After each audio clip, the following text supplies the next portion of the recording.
Okay, we are now recording. Yay. Um, things work. Okay, I'm going to invite folks who are here. Thanks to all of you who have joined us thus far, and we'll get to know each other maybe by name and by chit chat, and I really welcome that.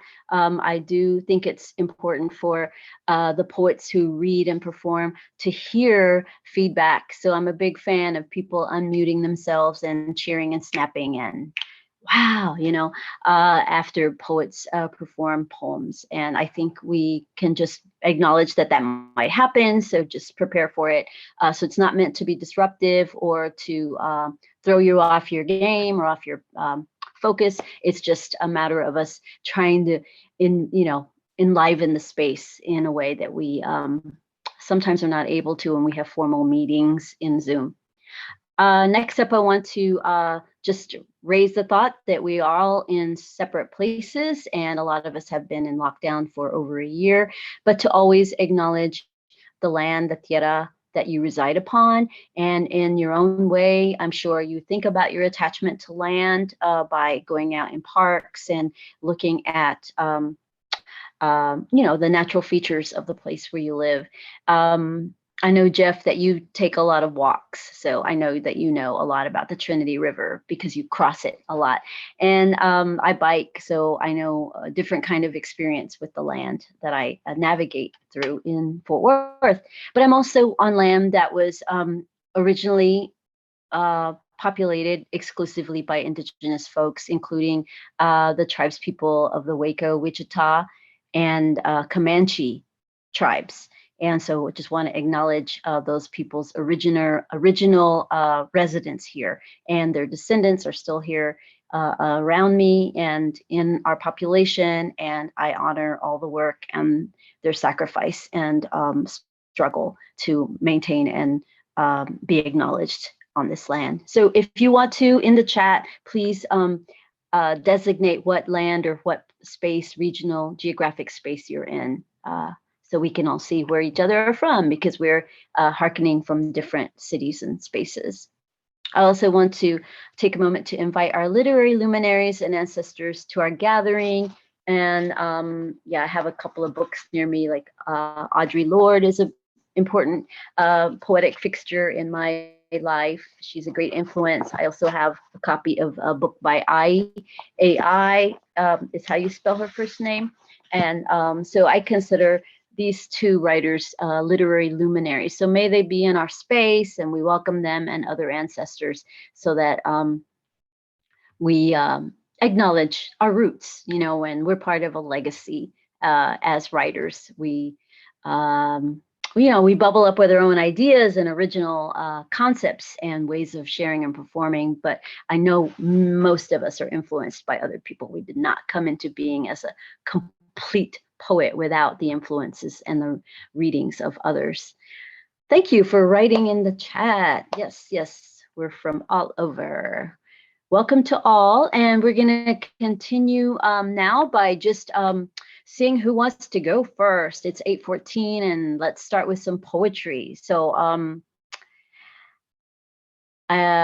looking at Atenea for some reason. Maybe it's because your first name starts with an A. Yeah. And I'm thinking alphabetically, and also you wrote me about wanting to read. I'm like, why yes, not? I did. All right.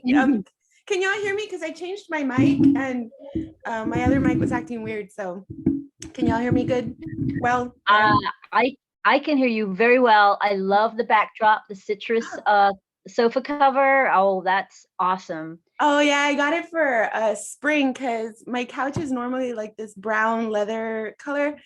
And I was just like, I need to bring more color into my life. So I saw this and I was like, ooh, that pops. And then also, I don't know I'm going to turn it here. So that's my lime green sofa. And, yeah, with like my pink llama on it. And so I walk in and I see all the color and it just like brightens me up because, It's very springy. Yeah. So what are you going to bring for us? And don't, feel free to pace yourself. So if you want to do one now, there's very likely possibility you'll be asked to come back again. Oh, good, because later in there. I was telling another friend, I'm like, one thing about us poets is we love to share our poetry. We just, you don't have to tell me twice. I'm like, yes. There we go. Yeah, so I'm from McAllen. I'm from McAllen, Texas, and that's on the border with the Rio Grande River. And yeah, I love going on hikes. I love going on walks. I like that thing you said about the tierra earlier, because you gotta just appreciate Mother Nature. And so it is April 22nd, I believe, is Earth Day, right? So I think it's important, right? The more we know about the land around us, the more we care about our planet, which I think is really important.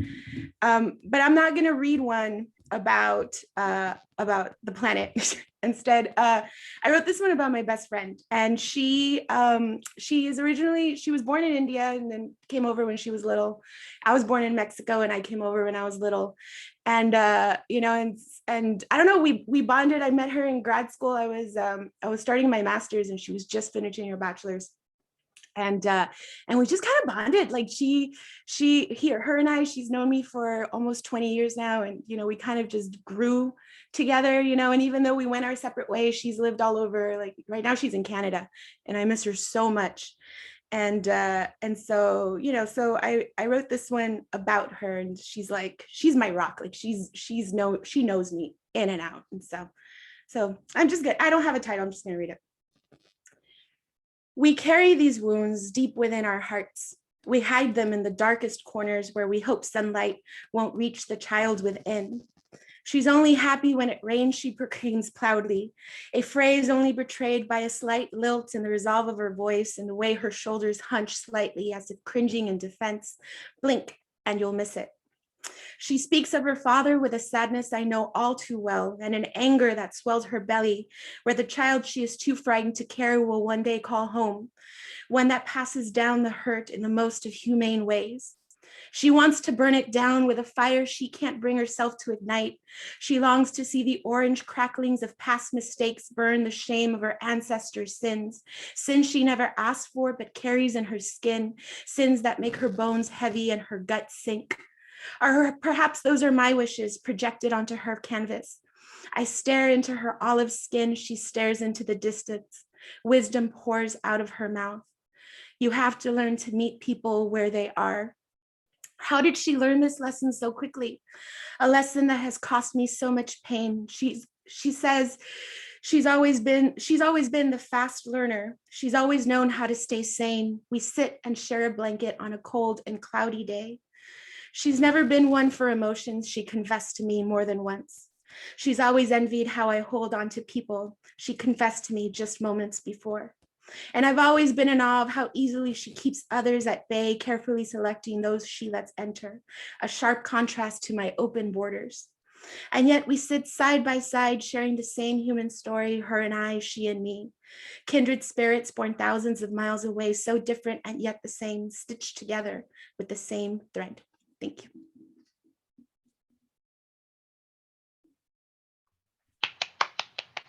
What a beautiful tribute. What's your friend's name? Sakshi. She's Sakshi. wonderful. And Yeah, she's from India? She originally is. She grew up here. Mm-hmm. She has to travel a lot for work, so I don't get to see her as much as I used to when we were younger. But we talk every day. She's always just a text away. She just knows me. I love her so much. Yeah. Oh, beautiful piece. Thank you. And I want to ask a question. You don't have to answer it if you don't want, but Atenea, has she heard you read that poem to her? Yeah. I wrote it to her, and then I sent it to her as soon as we did. We had a weekend getaway right before the pandemic, and she's an epidemiologist, so she's been working on the COVID stuff.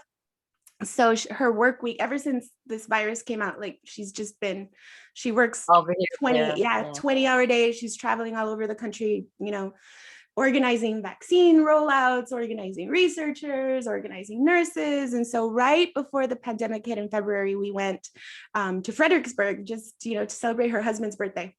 And so, that was our last little getaway that we had. And so I wrote it the next day and I read it to her. And, yeah. What a gift. What a sweet gift. She loved it.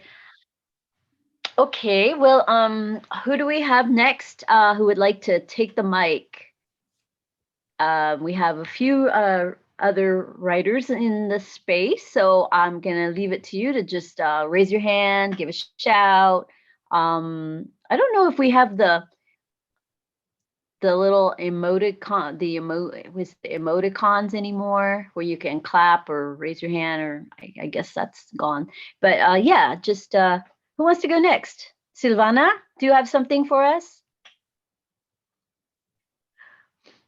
I'm trying to see if you look panicky. You don't look panicky, but I can't hear you. Um,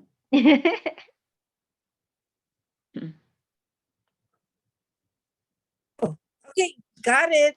No, I need to go get my book, my chap book. oh, a little bit later So then. I can be Okay. next after someone. Okay, great. Thank you. Thank you. So yeah, go ahead and get your materials together. No Okay. rush, no hurry. And now, yeah, I'm gonna ask who would like to go next. Warm the space with your voice. Carolyn, are you prepping? Are you hedging here? It's so good to see you. Thank I would you. love for you to warm the space. Would love for me to warm the space. Isn't that something? Well, I thought that I would listen. Just be a guest this evening. How about that? Okay. Well, no, if you prefer that, really, no pressure at all. We love listeners, audience members. Do you I'll do mind it. talking about your nonprofit? Just since you're on mic anyway. Let me just say, Carolyn West is someone I've worked with here in the North Texas area, and I'd love for Carolyn to tell about your nonprofit, which does wonderful work with youth, if you don't mind. I do not mind. Now, you know, I'm always willing to speak about Thank You, Darling Foundation. That is the name of the organization, and we promote youth literacy through the arts and primarily through the art of poetry.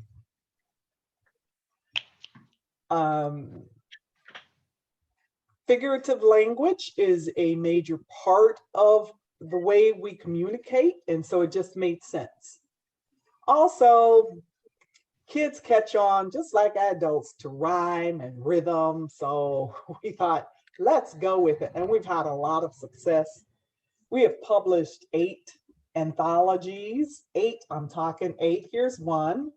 Let's see if I can get it there. Yeah, Science and Energy Poetry. That was like a really good challenge because a lot of people think all kind of crazy things like poetry is for girls or poetry is for feely, touchy stuff. And so I thought, we're going to show you that poetry is for everything. It's everywhere.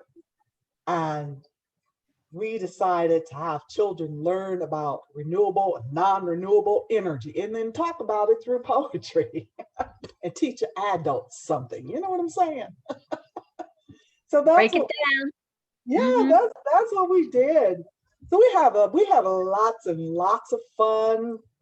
And some of the children start with us in our program are like 8 or 9 years old, third graders.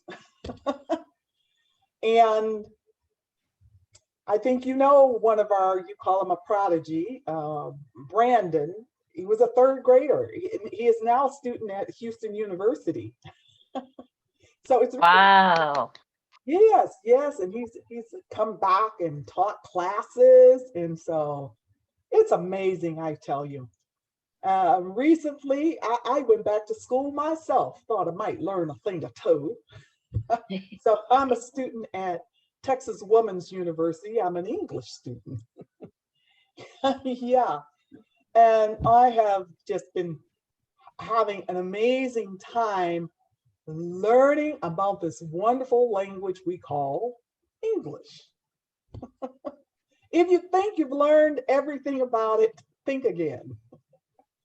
Yeah, there's just so much. And I guess I've talked myself almost into a poem because my Go for it. my professor wanted us to speak about what it means to write while moving. I thought, what kind of concept is that? Writing while, no, movement while writing. I thought, don't people sit and write? That's what I thought. So it's like a kind of a very different concept for me to grasp, but I went with it. And let's see here. I did come up with this as a way to respond to that. Movement while writing.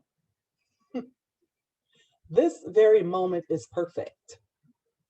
I am where I need to be, doing exactly what I need to be doing. My fingers are curled and ready to act. My palms and wrists are separated, right from left, but all taking part in this moment. My biceps are tense and tight. My torso is twisted. I must concentrate to open my midsection. My feet are perched on the rail of my chair. My legs tired from being bent. My hips are paining. Lots of tension visits my shoulders. My face is expressionless, making a few minor twitches here and there. My forehead wrinkles and releases. The crown of my head remains a mystery. Oh, I love it. I love That it. was You did a poetic body scan. I love it. Body scan. Woo! All the way up That was neat. to that mystery here. Yeah, I'm like, I love it. movement while writing. I was like, what are you talking about? I sit in this chair. That's what I do when I'm writing. But really, I guess we think about writing while we're taking showers and grocery shopping, watching TV. I'm sure if you were to open up the discussion, you would hear that people get ideas from so many different places. I bet Jeffrey, when he's crossing the river, is it the Trinity River you said, Tammy? Mm-hmm. Mm-hmm. Yeah, I bet he gets some great ideas crossing that river. And you Yeah, riding we your might. bike. You riding your bike. Oh yeah, Caroline, meditation.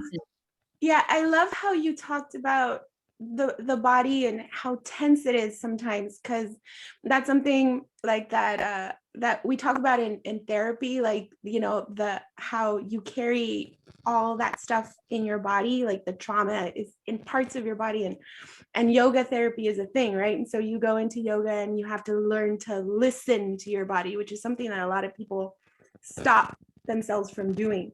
And so when you're in yoga, you're supposed to be like listening to the tension of your body, like how your shoulders slump, like how your side hurts, and you're supposed to pay attention to that. And you know, and then you loosen it up, right? You work at loosening that stuff and Yes. releasing it. And but it's funny because you were talking about it, and like you said, you don't really notice it until you notice it, right? Like you go through life with all this tension built up with your shoulder and your face scrunched and your shoulder like this, and then you let it go and you're like, whoa, I didn't even know that was there. And so when you were reading your poem, that's what that reminded me of, being aware and then letting it go. So that's beautiful. I want to follow up with what Atenea just said. Carolyn, I think that would be a really great piece to do as a kind of opening meditation, like a breathing body relaxation meditation, stretching exercise, maybe with kids. Like, because you're doing a body scan, you're intentionally looking at or feeling like the different parts of your body from toe to head. And yeah, that might cause some, just some de-stressing to happen. The tension might fall away a little bit. Because it does take attention being focused on the neck, let's say. Like I had to focus on my neck earlier today. And then as I was focusing on it and trying to stretch, I felt things loosening. But I don't think about it because usually I'm on deadline and it just sits there aching. And it's got to be talked to, just like a friend, a friend in need, like your sad, your friend, Atenea. Got to acknowledge something hurts here. Thank you, Carolyn. We're gonna move on next. Silvana, you have something, ahorita? Well, I just wanted to say I haven't written poetry in a long time. I have my essays, and is that okay, or is it strictly poetry? Well, as long as it's literary and it's your original work, I welcome it.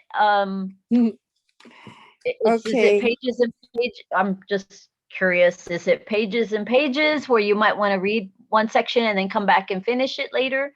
It's I have no, some are I have a collection of 20 essays I wrote, and I published them in a chapbook, and some are long and some are very short. You know, I think I can do excerpts. let's hear it. Silvana, if you want to talk Okay. about what you do, or in Dallas, the kind of creative cultural work you do, that'd be great too. Thank you. I am the founder of the Oak Cliff Coalition for the Arts in Dallas. And we also founded the program called Voces Chapbooks. So what we do is annually we hold writers' workshops in the fall, and then in the spring we publish the chapbooks. And they must be original works, never published. We promote new works to keep people writing, or people that have been wanting to publish, to write. My first, this essay is kind of long. It's a Spanish, well, let's see. I have a short one on music. Everyone loves music. This one's titled Prieta Linda. Prieta Linda means that a woman is a dark-skinned beauty. Prieta Linda is also the name of a song made popular by Mexican singer Miguel Aceves Mejia. It was a big hit. Since then, many bands have remade the song, recording it in various genres, including ranchera, polka, banda. I call it Chicano jazz fusion by Little Joe. He calls it the brown sound. And Maz's 70s classic Tejano style. My Aunt Griselda name was Prieta, and yes, she was a dark-skinned beauty. She was unique in that aspect, since my mother and all her other siblings were light-skinned beauties, sisters. My grandmother said that she looked native, like my maternal great-grandmother, Delfina Gonzalez Ramirez. Aunt Griselda had won the town's 3 most coveted titles of Miss Crystal City, Miss Cinco de Mayo, and Reina del 16 de Septiembre, Queen of the Mexican Independence Day pageant. I wanted to be pretty and win pageants and win beauty queen titles just like her. And I wanted to be dark-skinned like her too. During that time, during the 70s, there was a resurgence in ethnic pride, especially in one's own ethnic looks. Being Chicano with dark skin, dark hair, and dark eyes was no longer looked down upon. No more prieta pero bonita comments. That means she's dark, but she's pretty comments.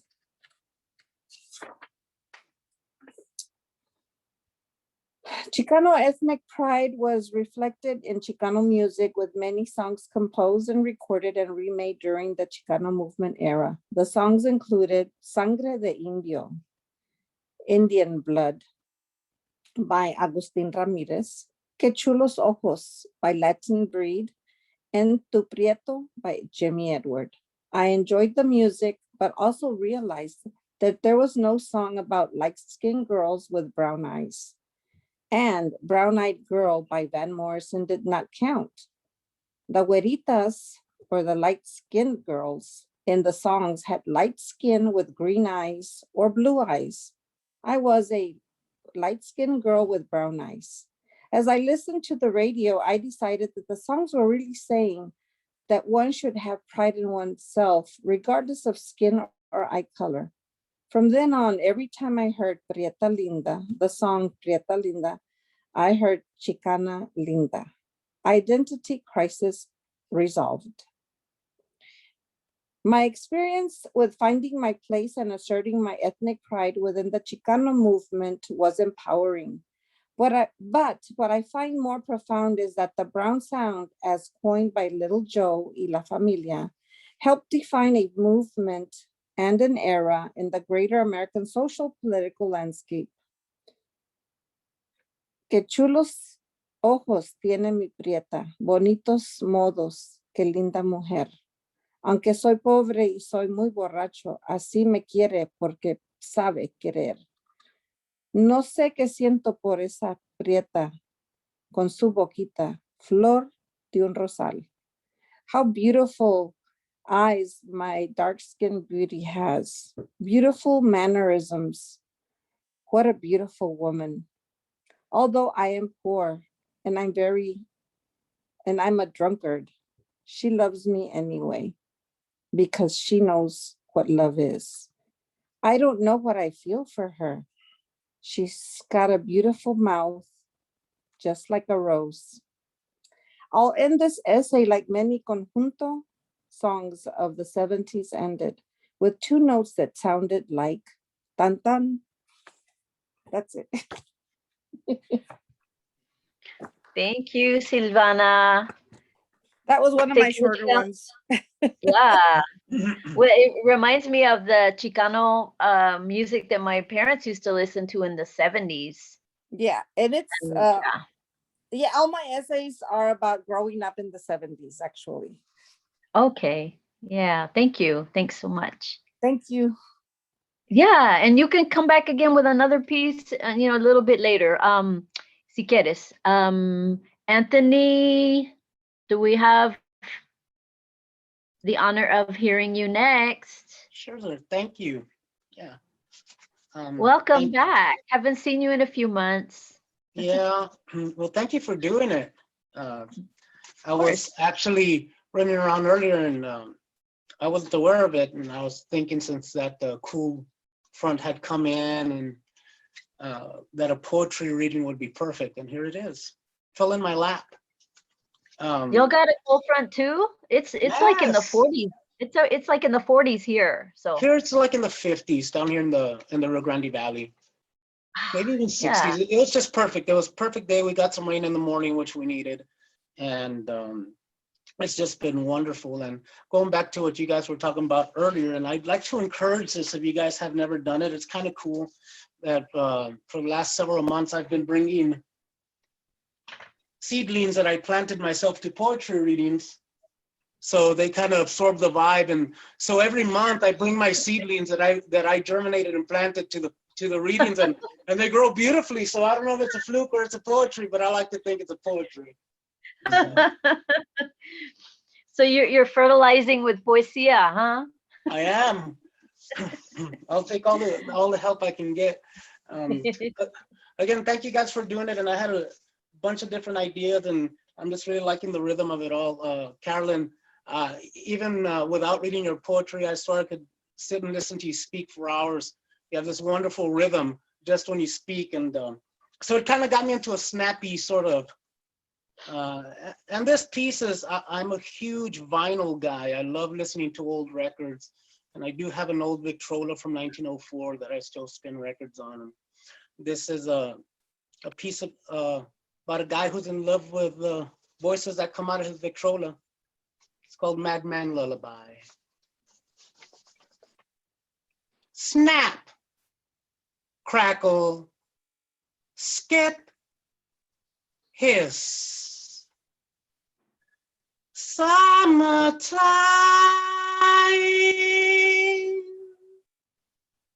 and the living is easy.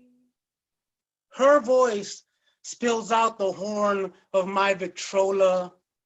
As I smoke my last cigarette down to the butt, shirt unbuttoned, 3 buttons from the top tie, flaccid, wrinkled, giving up, slouch hat, 5 o'clock shadow, Stacy Adams on my feet, keep the beat to this, on this wooden floor.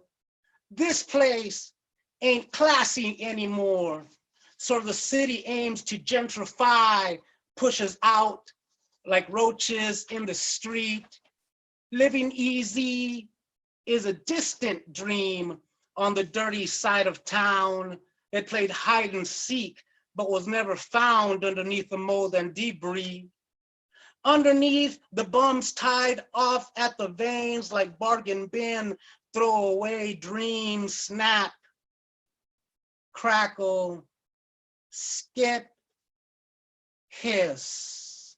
The needle in the groove of the record is my fingertip on the imaginary skin of whoever it is that lives inside that talk box. She breathes in and out. I pray she breathes me in and I will live inside of her esophagus, finally know how it feels to get some rest on any given thread count, something soft that feels like home. Breathe in, breathe out.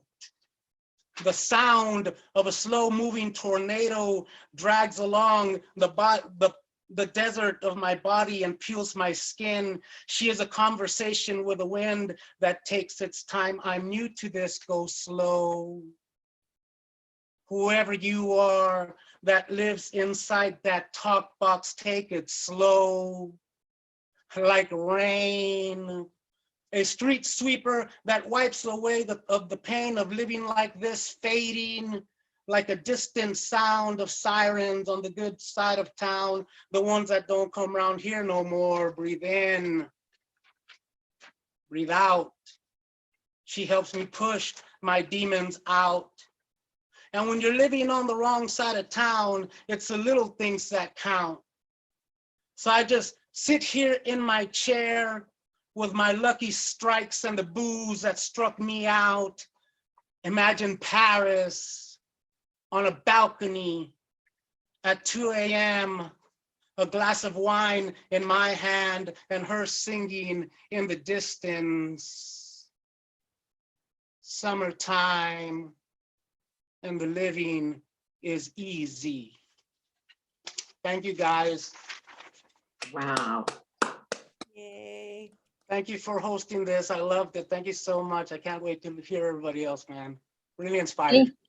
Thank you, Anthony. Oh my gosh, I can imagine the Victrola and your ear bending towards it, but dancing and oh yeah, great. Thank you for taking us on the journey. I got that Victrola from she's a 93-year-old woman, knows that I collect a bunch of stuff, and she got a hold of me, and without seeing it, she says, I got an old Victrola in the shed. It's caving in from all the rain and stuff. Some guy came over and asked me to sell it to him. I didn't want to, she said, because I knew he would sell it. And I wanted to go to somebody who's going to appreciate it. And I'd known her for a long time. And she said, well, you give me so much for it. And I said, yes, without even seeing it. I said, well, and I walked back there and I saw the shed and I said, oh no, it's going to be a disaster. But I walked in there and it was draped underneath a bunch of plastic. I flipped it up, dropped the arm, and the damn thing took off. It was her mother's, and in the ranchos in Mexico, when everybody would finish in the fields and they'd have the bailes on the ranchos on Saturdays and Sundays. And that was a Victrola that they used at their ranch. And you got to crank it, and it's good for about 1.5 songs, and then you got to crank. So if they were doing that for 3-4 hours, I would have hated to be the guy who had to crank that thing. Do you think they used it outside? Did they take it outside? Yeah, they did. They would move it in and out. And it's just a cabinet, and if you want to turn up the volume, you open the cabinets. It's just a really cool piece of history, and I dig it. But here's a 21st century version of that. My mom, who's 77, she said she was tired of hearing all that loud, junky music she doesn't like. So she took her Bose stereo. She used to have a Bose. It doesn't work it doesn't play CDs anymore, but anyway, she dragged it outside and she cranked it up and she listened to her oldies, her, you know, some of the music Silvana was referring to, but also some of the doo-wop songs. And she said she cranked it up so loud the whole block could hear it.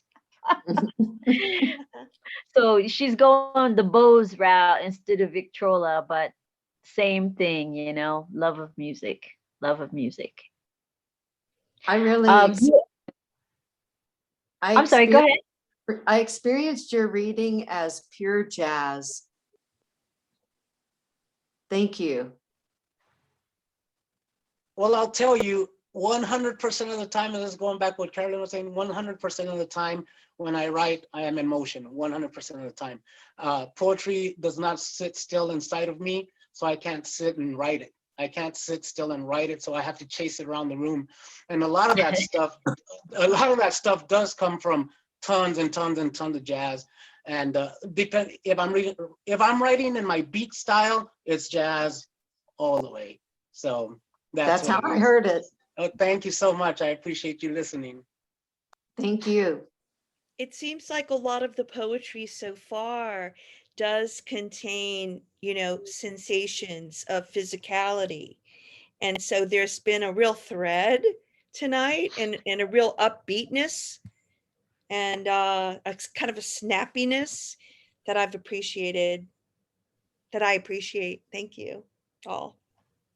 I noticed that too, Susan. Yeah. Well, I'd like to share a piece now, which I haven't done at all for the series, and I'm really excited about this one. This for a number of reasons, and it also is about body, one body part.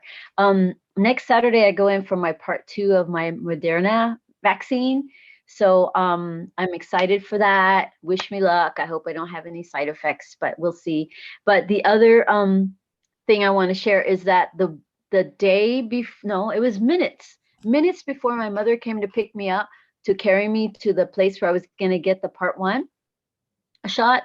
I thought, you know, my life is about to change. Something monumental is about to happen. I'm going to be one of the millions that are all marching in to get in line, the procession to like build herd immunity, to like kick this disease off the planet, you know, to get it out of our bodies, keep it out of our bodies. And this arm is gonna do that for me here. I'm gonna join and I'm gonna write a poem because this is the before, you know, on the eve of the moment, I've got to write this poem. So anyway, I want to share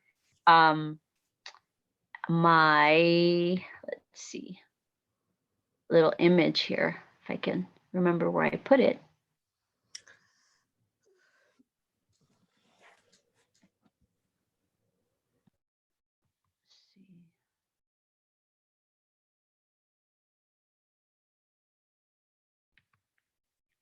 I have to open it. Okay.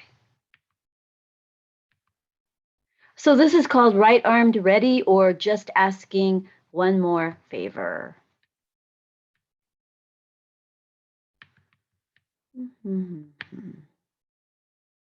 it is. Okay. You've cooked and stirred and shelled and spiced so many hundreds of my meals. You've helped scroll and click, scroll and click, scroll and click me to my community. You've lifted up to shield as if you could, to try to stave and prevent. You know you couldn't. The tears, the anguishes, the squishes of thought between the eyes, when my mind couldn't fit everything. Everything was beyond capacity.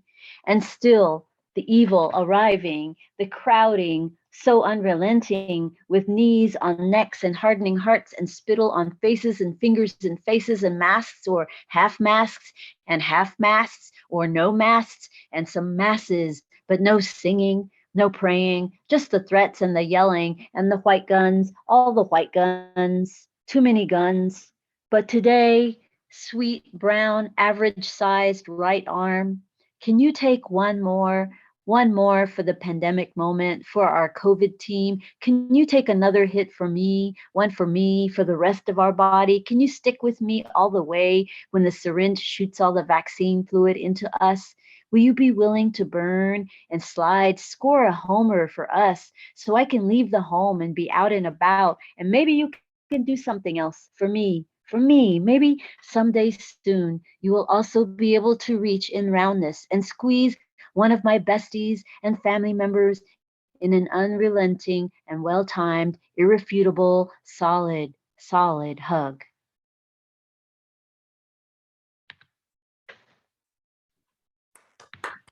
All right. That was beautiful. Mhm. Yeah. So it was like, oh, it's a historical moment. My little arm's gonna take a hit for the team. And then has to take another hit. So I'm like trying to be extra nice, like, hey, come on, take it easy, let's rest.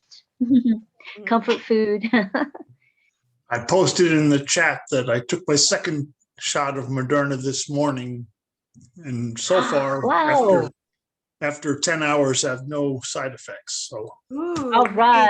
congratulations on Good to that. hear it, Jeffrey. Yeah. Did you go to Farrington Field? yes, the Did you go to TCU. Farrington Field? Yeah, that's where I have to go. Yeah. Ah, yes. Future freedom. Well, yeah, thanks for listening. And who's next? Who would like to read next? Sue, do you have something up your sleeve? You know, I didn't prepare anything today, Tammy, but I just right here happens to be a poem that I wrote when I was very young. And it's got some physicality in it. So it's short. I'll just read it if it's okay. Of course. You're Okay. on. And welcome, Rachella. So It's called Dead Skin. And you wrote this a while back? Like when I was in my 20s. Okay, a while back, sure. So yeah, quite a while back. Like 10 years back. Okay, just kidding. I broke up with my boyfriend after he peeled his face into my mother's sink one Mardi Gras night and didn't bother to flush the sheet of somatic cells into the toilet. We were tripping, but dead skin is dead skin. Mother said I should be dating another kind of guy, one who doesn't leave his skin everywhere he goes. I dumped him as soon as I came down, as he sat in front of the Sears sun lamp trying to get a tan in February.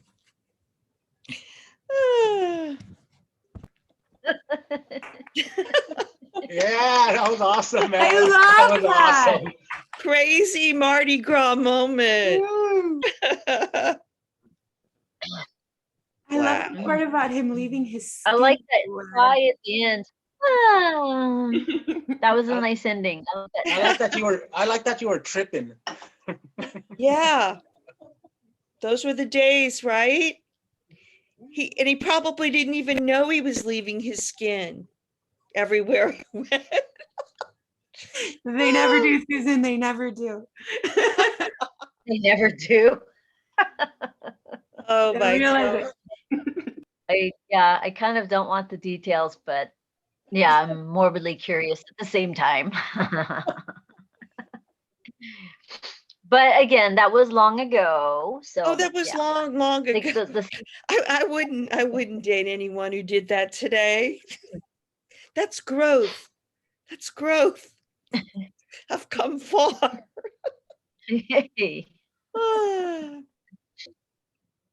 Well, thanks for sharing. I'm glad you dug that up. And yeah, kind of rando, but at the same time, it fits in with all this body talk, all this like physical somatic stuff coming out. I'm proud of your today, growth, Susan. tonight. Good job. Yeah. And High five. High five. Hey, we're thanks. single. We're single. Yeah. Okay, Rachella, do you have something you might want to share? Speak some words for us. Are you here to chill and listen? I'm just listening right now, but I'm enjoying it thus far. I just saw the email. Okay, well, I'm glad you're here. Welcome. Yeah, Okay, thank you. yeah. So I guess unless Jeffrey has something for us that you might want to share, we'll maybe do a second round. Or Sherry, I didn't ask Sherry. If you have something? I'm on an iPad mini. Thank you, Tam.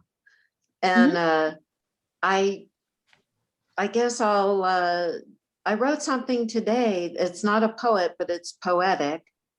And I'd have to find it in my email. It was to our friend Ginger. And Okay, well, I mean, you could scout around for it. Maybe on the second round. Okay. Thank you, No doll. problem. Jeffrey, are you scribbling something at the moment?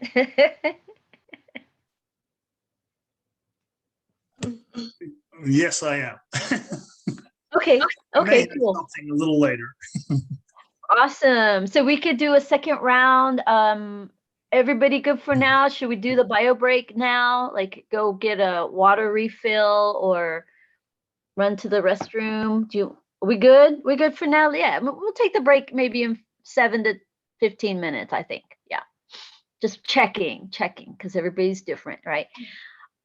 Atenea, do you want to go a second round? Lead us off, please. Yeah, I'll do this one.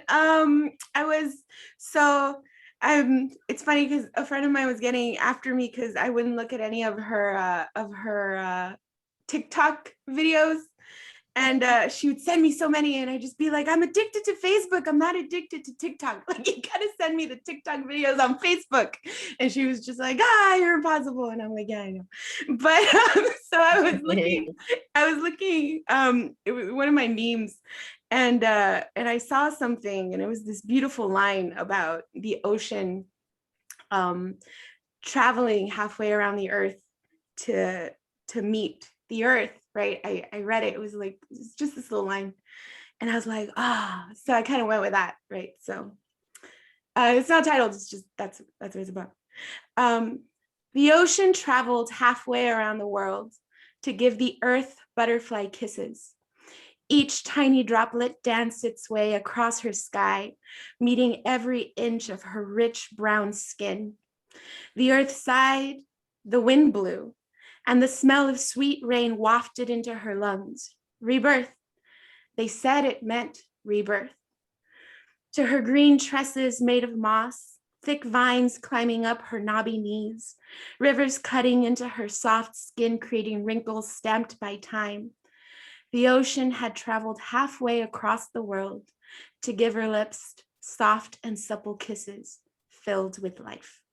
Thank you. Yay. Oh, so nice. So nice. Yeah. I think it was raining when I wrote it. And and it's just been raining here a lot. And so usually I hate it when it's too hot. Like when it's too hot, I get really grumpy and I'm just like bitchy to everyone. But when it's like really gloomy, I also just get really like down. Like I'm so like, my mom came to take me to lunch today, and I wasn't like my chattery self. And I was just like, it's just so gloomy. And then it started raining again. And I was like, like this is nice. And that reminded me of this poem. It's just, water in life. So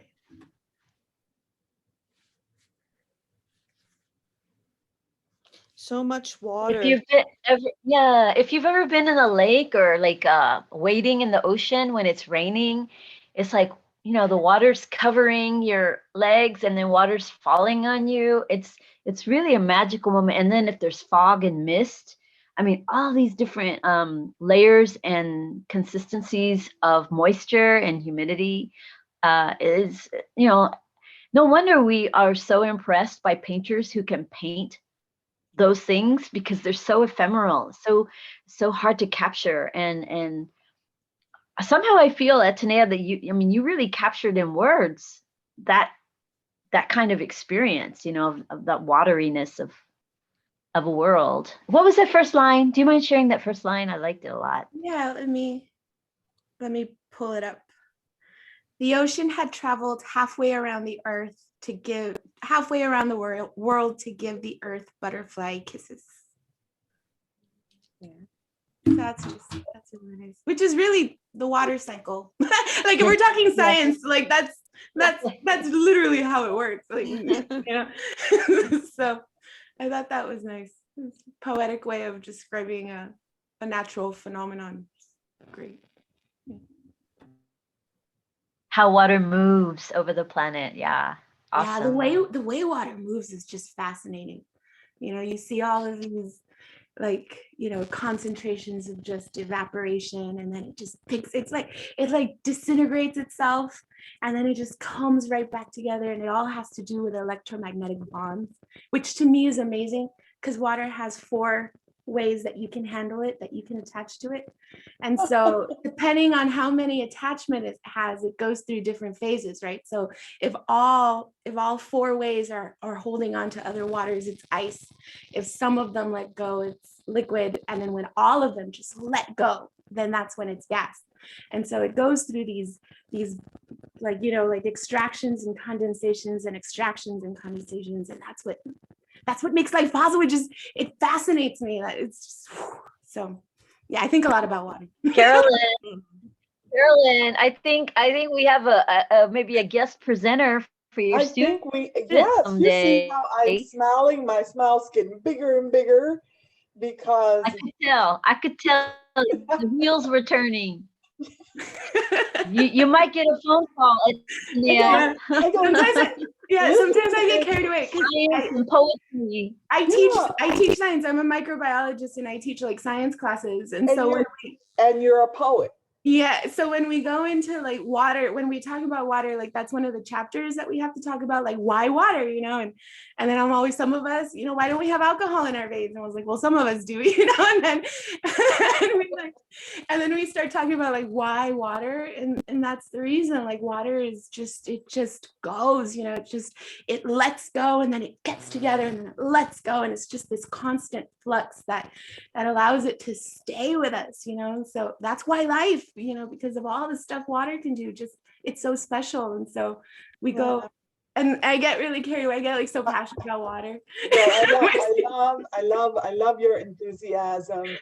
One of my pet peeves about poetry is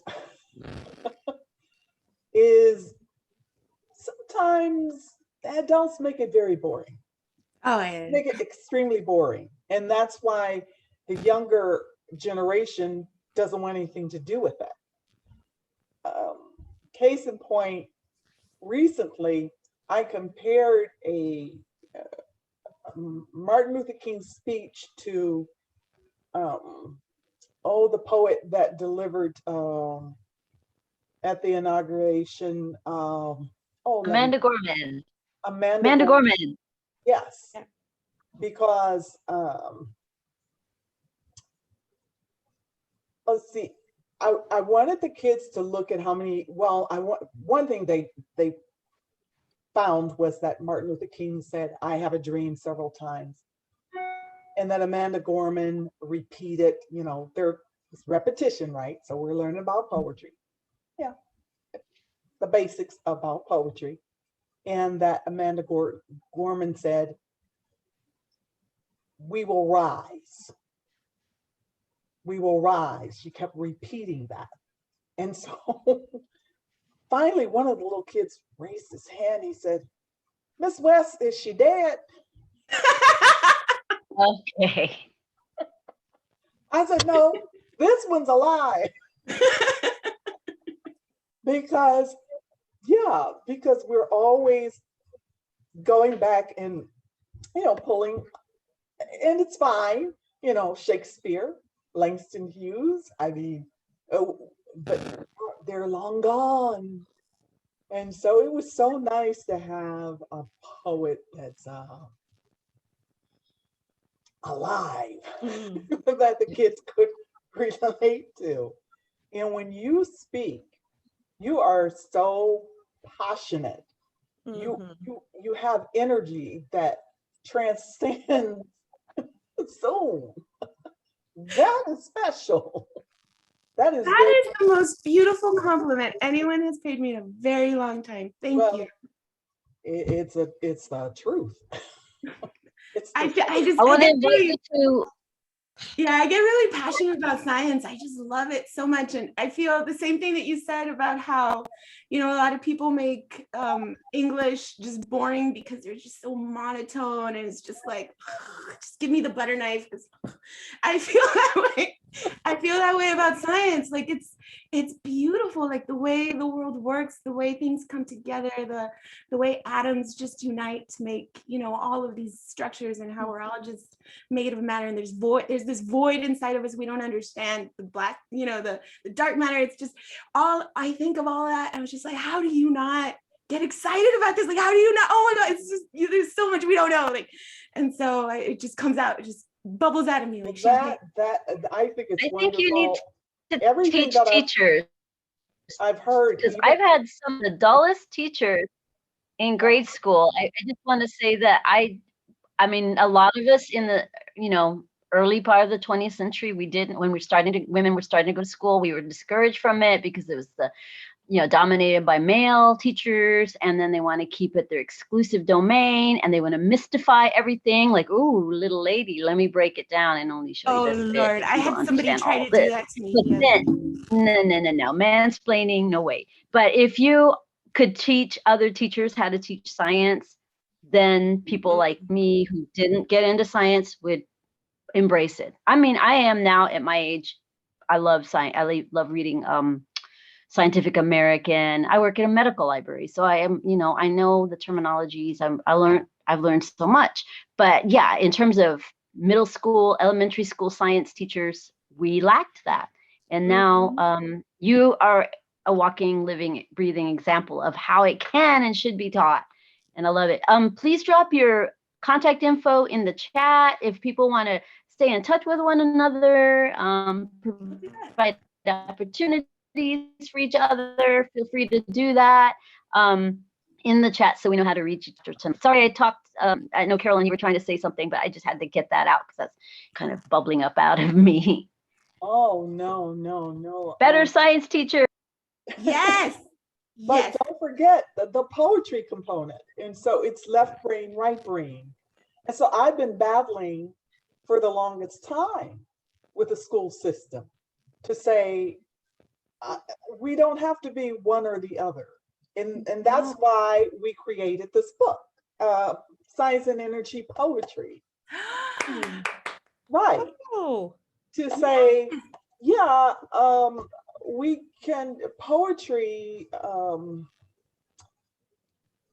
it's not something you can put in a box. I won't allow it. I will not allow it. Like, you can use it to talk about history. Yes, you can use it to talk about your feelings. You can use it to talk about science,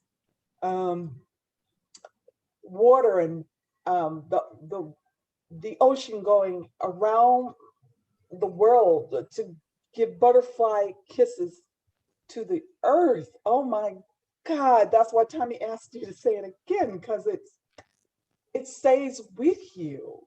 It awakens. Yeah. No. And just gives me tingles. Yeah, I agree, Caroline, because I mean, I've always been told by my poetry friends, I've always been told I'm too literal and scientific. And by my scientific friends who are super logical, I get told I'm too emotional and too I beautify me. And I've always felt be you. I was going to also give a compliment to everyone. And I was gonna say, Anthony, the rhythm that you brought. And when Sherry was saying, hey, I hear jazz, but yeah, because I want the generations coming up, I want them to fall in love with poetry like we have. I was Exactly. I desire it strongly. I really think So that Sherry, go ahead, make your comment, and then we're gonna have the next poet read. I think it might be Anthony come back again. Welcome, Brian. Hi, Brian. Yeah, go ahead, Sherry. Sorry to interrupt. I briefly was going to say, it was interesting at the, right after you finished that poem, I thought she should teach this to her students, her science students, how to express their, what they're discovering in science in the same way. You don't even have to call it poetry. But with your comment, Carolyn, it's interesting because I was thinking, you know, we learn language through rhythm. It's like music when we're learning language as young beings.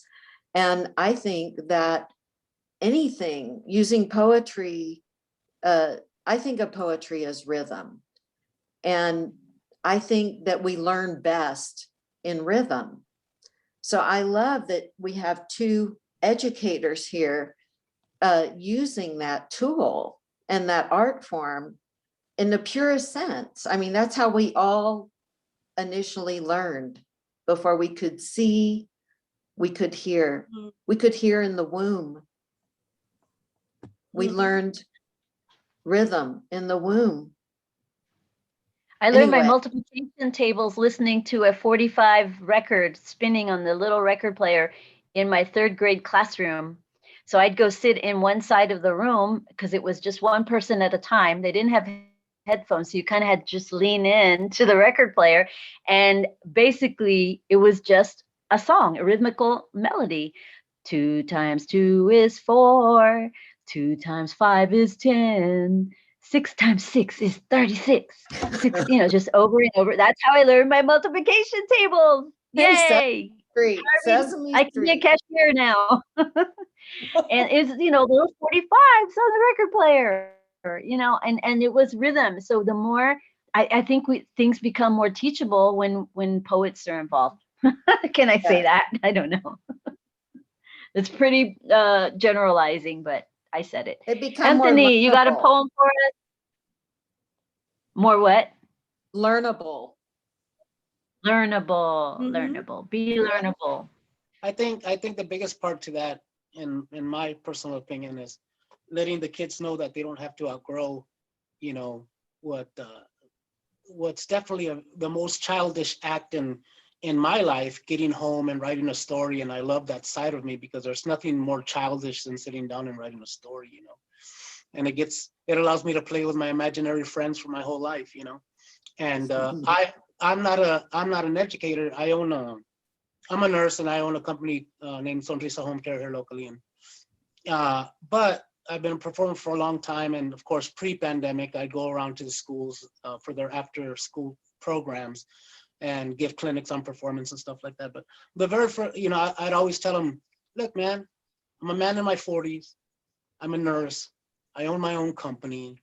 I'm the man in that aspect, the whole 9 yards. I said, but you know what? I'm living proof that you don't have to outgrow your dreams. You don't have to grow all the way up because people still want to listen to this. They need to listen to it. They need to hear it. So I think a big part of that is if we just begin reminding kids that it's okay not to grow all the way up, you know. Anyway, we were talking about jazz earlier, and I got into this really weird phase a month ago where I was only listening to strictly French stuff, French speaking, French music, French jazz. But I get in these really weird things, and I refused to listen to anything if it was not French because it wasn't civilized, and I was not going to take any part of that. And I started thinking about a gal that I used to know, and standing on the shoreline and her walking off in the distance and me looking over at our mutual friend and saying, you know, that girl is going to break my heart someday. And I wrote this poem. It's called Banana Ice Cream. French jazz was in the background. It is early morning, March, and I stand akimbo watering a pomelo grapefruit seed in my kitchen. And it is daylight savings time, so it is dark. Other than the light bulb in the hood that hangs over the stove, and I hum and think about a girl who used to wow me, even as a novice on the cello. And how one night after drinks, I was drunk when she tried to show me how to saw the bow and I was terrible. And we laughed and we kissed. And I stayed the night, and that night became a year. And she would call me rabbit because I had a penchant for running, I think. She had a penchant for not going to therapy. The world had a penchant for putting giant knives in her tiny hands and asking them to go for my throat. And I bled out every night on that twin-size mattress while I stared at a deco lamp that we purchased at a swap meet that gave me joy. And there were Polaroids hanging on a mobile that made me happy. And she had a Buddha bell that made me happy. Like Jalaluddin Rumi spinning in his grief for Shams, which gave him joy. And staying would have made me happy, but she was sick and I was scared. And even after all this time, my nerves are still shy of her like they used to be on Saturdays at farmer's market.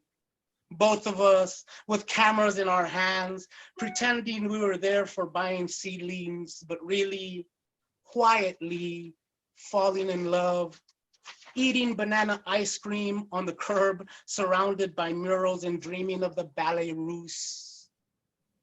And I am thinking of her because this morning before the sun came up, her name came up on my tiny screen as it often did when we were lovers, young and poetic, with to-do lists that included learning French, performing Romeo and Juliet in the round, and perfecting etouffee for dinner. And all the while, fully aware that someday we would break each other's hearts. Thank you, guys. Thank you again for doing it. I appreciate you all so much for listening so attentively. Thank you so much. You're a pleasure to listen to.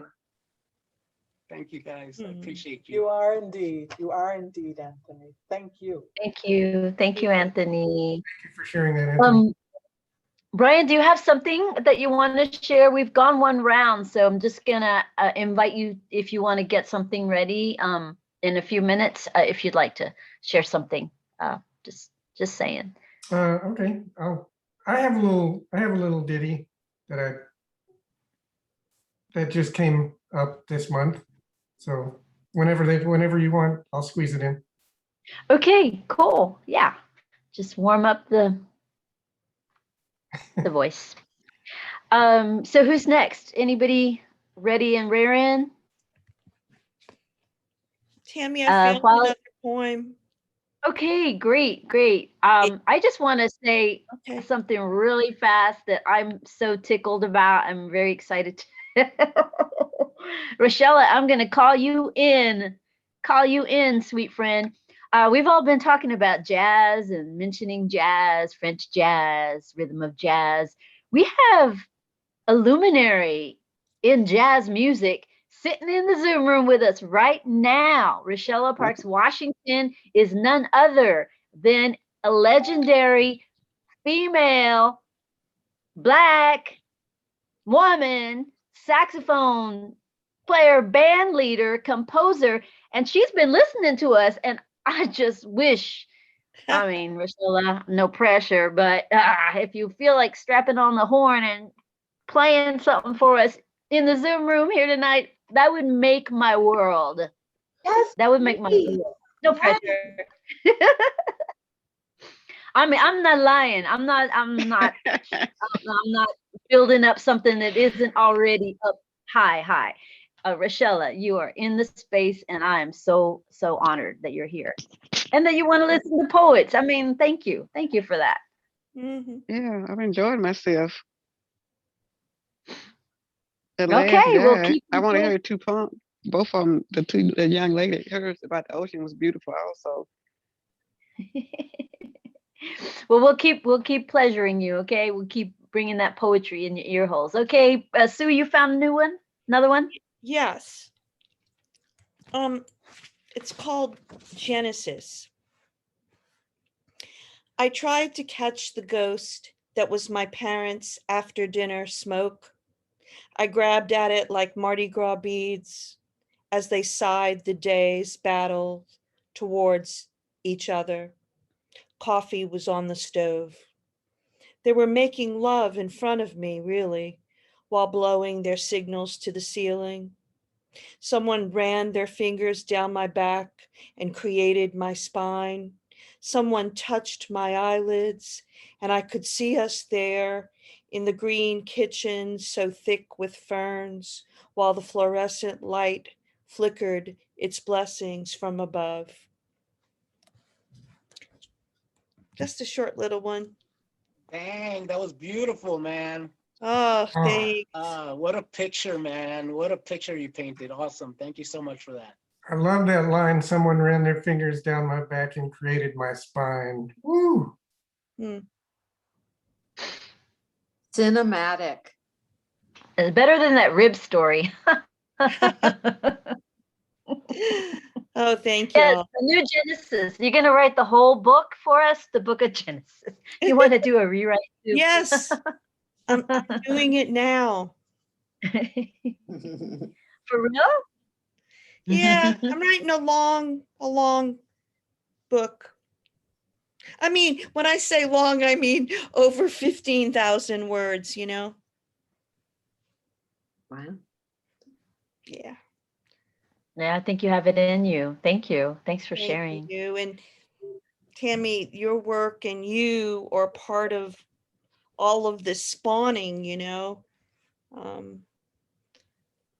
It's really hard to be alone and write. You have to have a group somewhere, if not groups. And I'm understanding that now for the first time, especially in the pandemic, right? That's why this space is so vital. Well, that reason and more, you know. So anyway, thank you. Grateful, humbled. Oh, I'm humbled and honored too. This is really a joy to do. I look forward to it. Even though there's a little bit of like, hurry up and get things ready and all that. I'm still just thrilled to be here once a month. By the way, we usually go the third Saturday of every month. Next month is going to have to be the fourth Saturday because I have a pop-up show I'm doing in Dallas. So I'm going to be busy with that, but we'll be meeting the fourth Saturday. And you'll get the Facebook stuff. So all that will still happen. Yeah, as much as I love reading and I encourage people to read in order to be inspired to write their own work, there's nothing really like actually hearing breathing, living poets share their work live. That's what really gets me going, is hearing just the passion, the way that you proclaim your work through, with your voice and your movements and all that. I write after hearing people read more than I write after reading people's work. It's just how it is. So I need this too. I need this as a writer.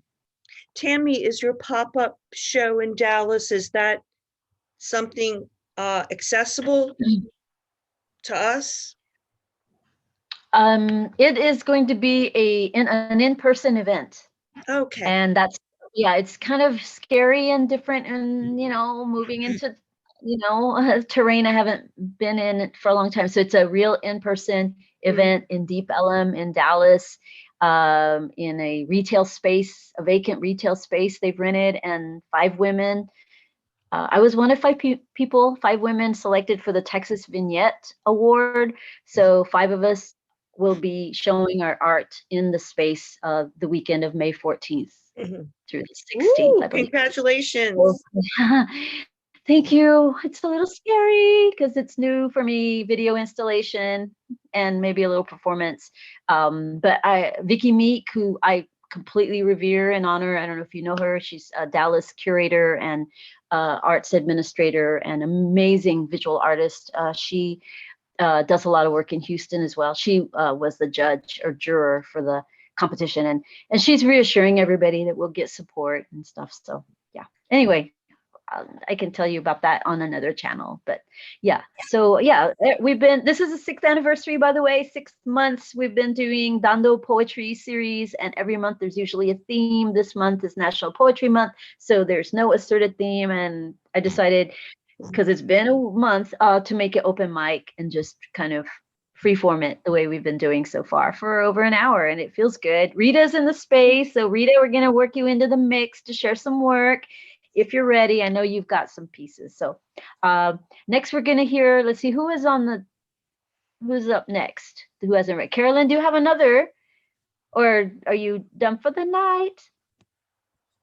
It's your call. Let's see here. Okay, just building on this science and energy poetry theme. Here's a poem I wrote to encourage children, to try to give them an idea about how they could mix the two topics. This is called, Is My Baby Sister a Killer? I laid on the bed next to my baby sister. She was just one day past 2 weeks old.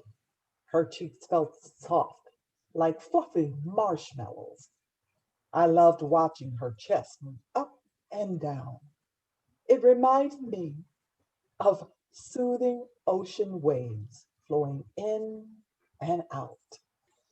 I watched my baby sister breathing in oxygen, breathing out carbon dioxide.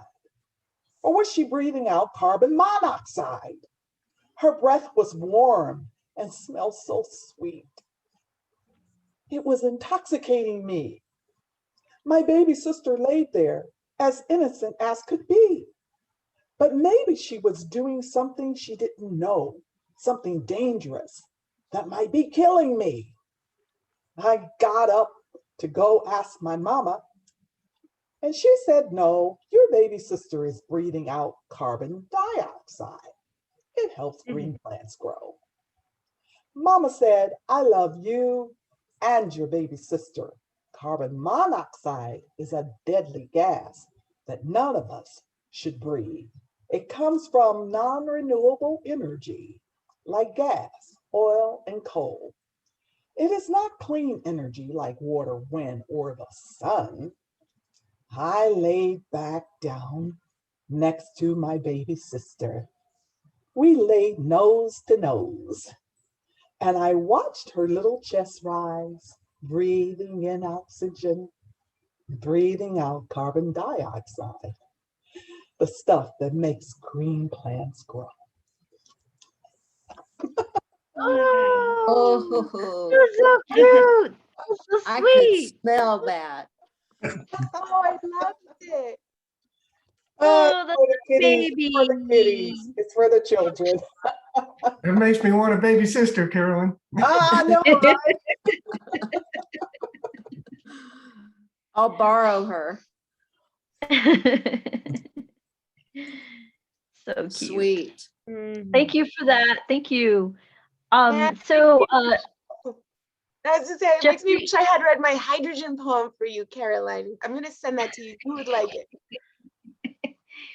Jeffrey, do you have a piece? You're looking. I'm just noticing your look. Maybe you finished a verse or something, huh?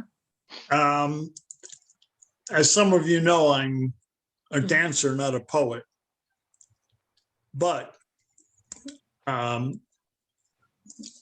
this evening, especially with its emphasis on embodiment, has inspired me to write a poem, which obviously, since I just wrote it now, is a work in progress. But let me give you a try. I've been reading a lot of some of the people who've been already referred to here. And the title of this poem is Rooting Out My Embodied White Supremacy.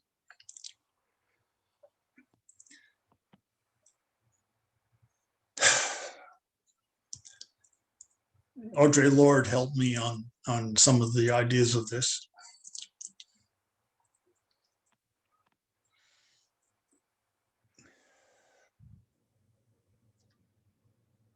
Each and every person is distinct, different, unique, and queer. Where is the root of the feeling of white supremacy? Where in my body is white supremacy? Mm. I identify as an able-bodied, white, cisgendered, male, heterosexual United States citizen living in the stolen lands of the Wichita, Kickapoo, and Comanche. When I walk into a room, my race whiteness and maleness precedes me before I speak. There is a chasm between what I do and how I am read and perceived by those others. I'm going to be misunderstood. I'm going to be read and perceived through the lens of my whiteness. I know what is important to me is to remain vulnerable, to not be withdrawing, to stay in the game, to claim that according to some norm, my distinctness, difference, uniqueness, queerness is superior to yours. Where came that norm? Anything that makes me feel superior to you or to some others needs to be brought into question.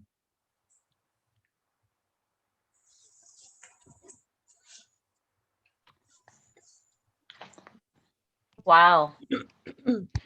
Wow. Wow, we needed that. You wrote that just now? Oh my gosh. Oh my gosh. Oh my gosh. Oh my Yes. gosh. What a revelation. Revelation. With all What of an us, investigation. Investigation. What an expurgation. You're purging. Yeah. So I mean, come on, people, unmute and let's give Jeffrey some feedback and yeah, love. Man. Jeffrey. Thank you. Thank Nice you. work for having all of us yammering in your ear while you're writing. It's a worthy query. And I Yeah. really, really loved that you were asking your body where it was coming from, because that is acknowledging that all of you, all of your cells, all of your organs, all of your everything, not just your head, are receptors to the culture that made you. Yeah. And I just think that is probably, I would love to next month or some other time hear where you go with that. Yes. I loved it, and I thought it was very courageous to read it. And I you know, I kind of like sometimes don't like this when people say this, but I kind of wanted more. Even I wanted more of the journey too. Just for all of you to know, this last week I started a course in embodied social justice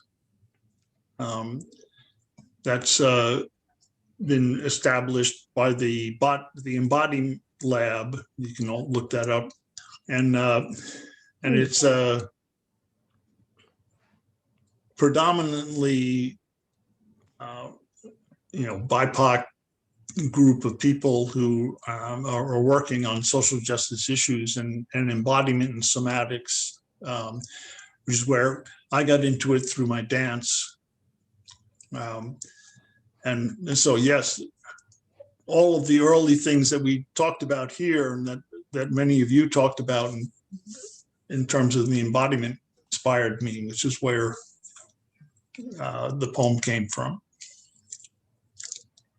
Hey, Jeff, you used a term there that I wasn't familiar with. You said BIPOC or something like that? Black, Indigenous, People of Color.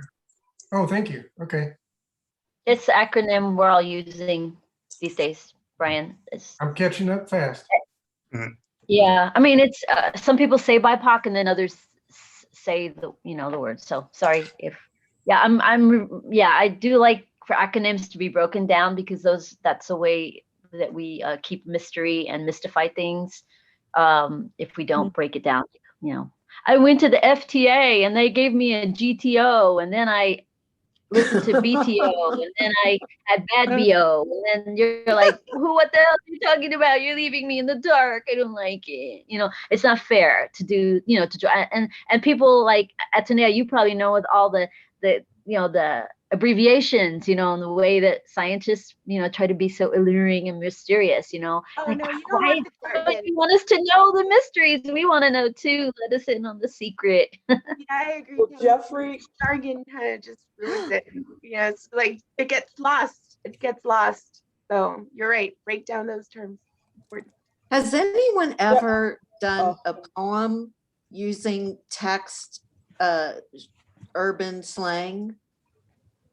I mean, I'm not a big texter, so I don't even know what all those acronyms mean, but I think it could be hilarious to have a poem made only out of text urban slang, or acronyms, or whatever you call those things, WTF and NSW, and all those are even ancient. But has anyone done that? Sure, it's been done. I can't sure point you to one, but I'm sure it's out there. yeah. Yeah, I have a feeling it's been played with, and I bet somebody's experimented with that. Yeah. Carolyn, you were going to make a comment to Jeffrey, I think. Jeffrey, please. Yes. When you were saying your poem, there was a minute where I was trying to think, did I collide or connect? Maybe I connected with you, I think.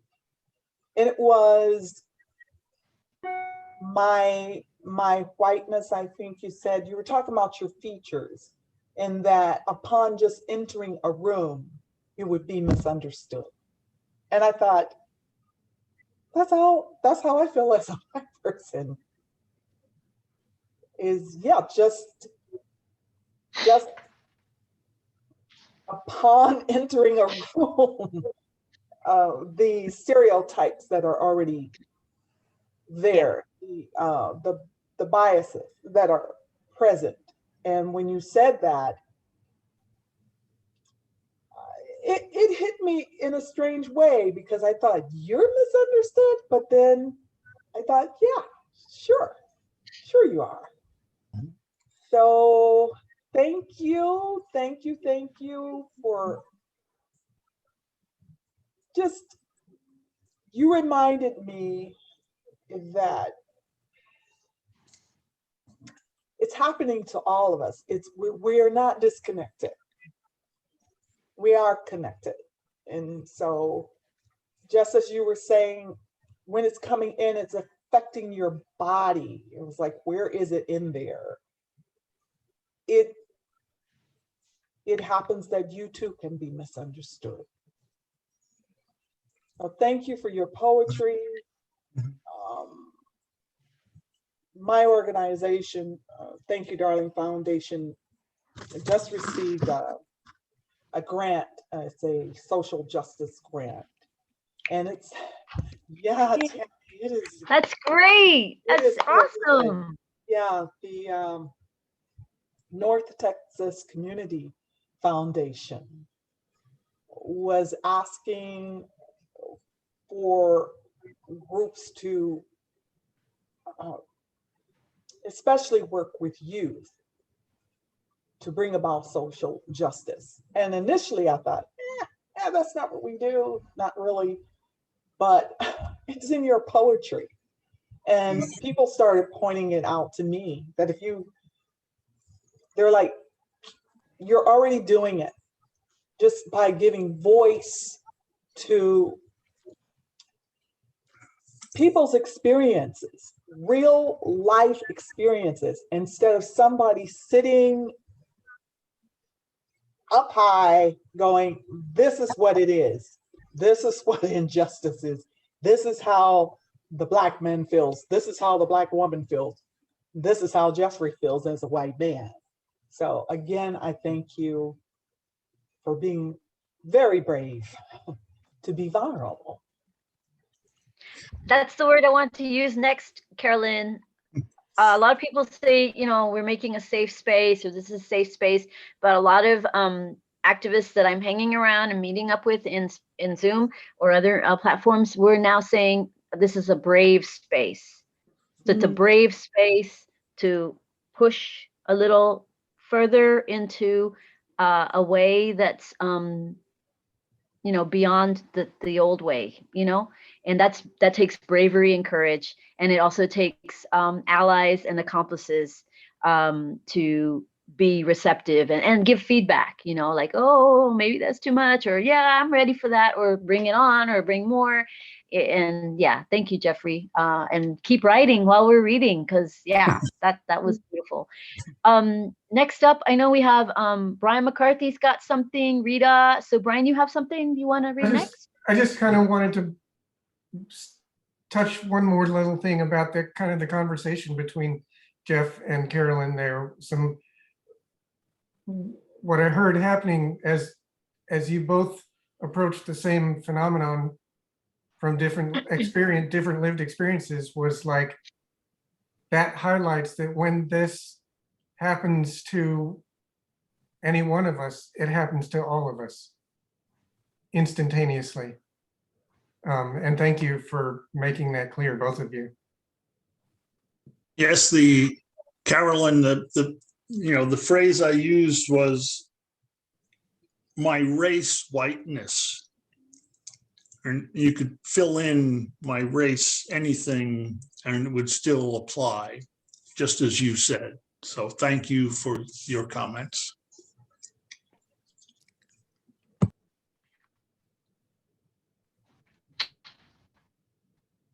I would like to quick share a piece because it's a visual, and Brian, you're reminding me, just your presence reminds me of this piece. So it's called Lament of the Hackberry, and I would like for you to look at it with me, if I can pull it up real quick.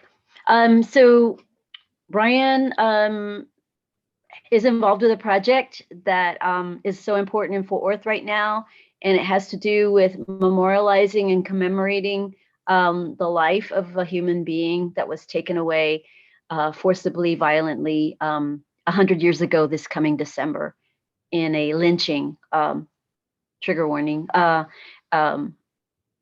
situation. So there's a commemorative bike ride that's happening where folks are in Fort Worth, in the city, can take a tour to visit the sites where that situation unfolded. So you're learning the history of the last 3 days or 72 hours of the life of Fred Rouse.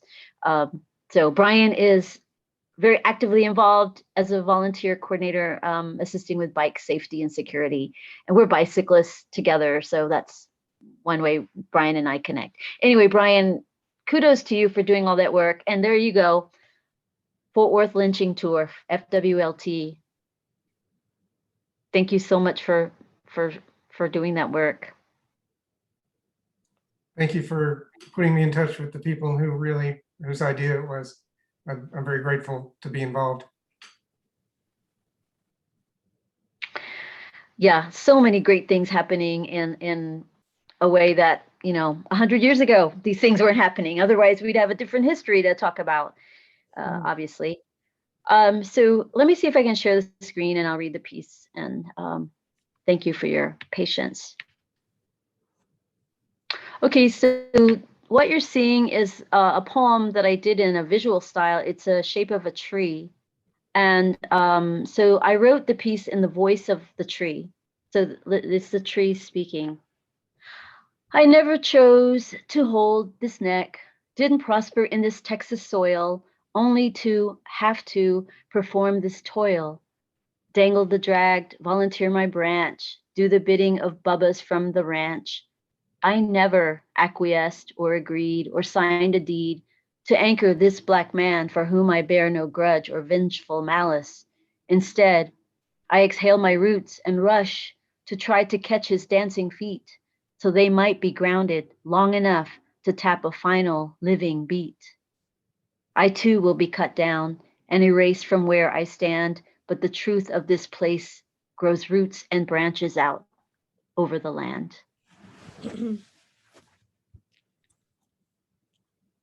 Wow. Whoa. That is so profound. And I really love how you connected the life of the tree with the man who also's life is being cut short.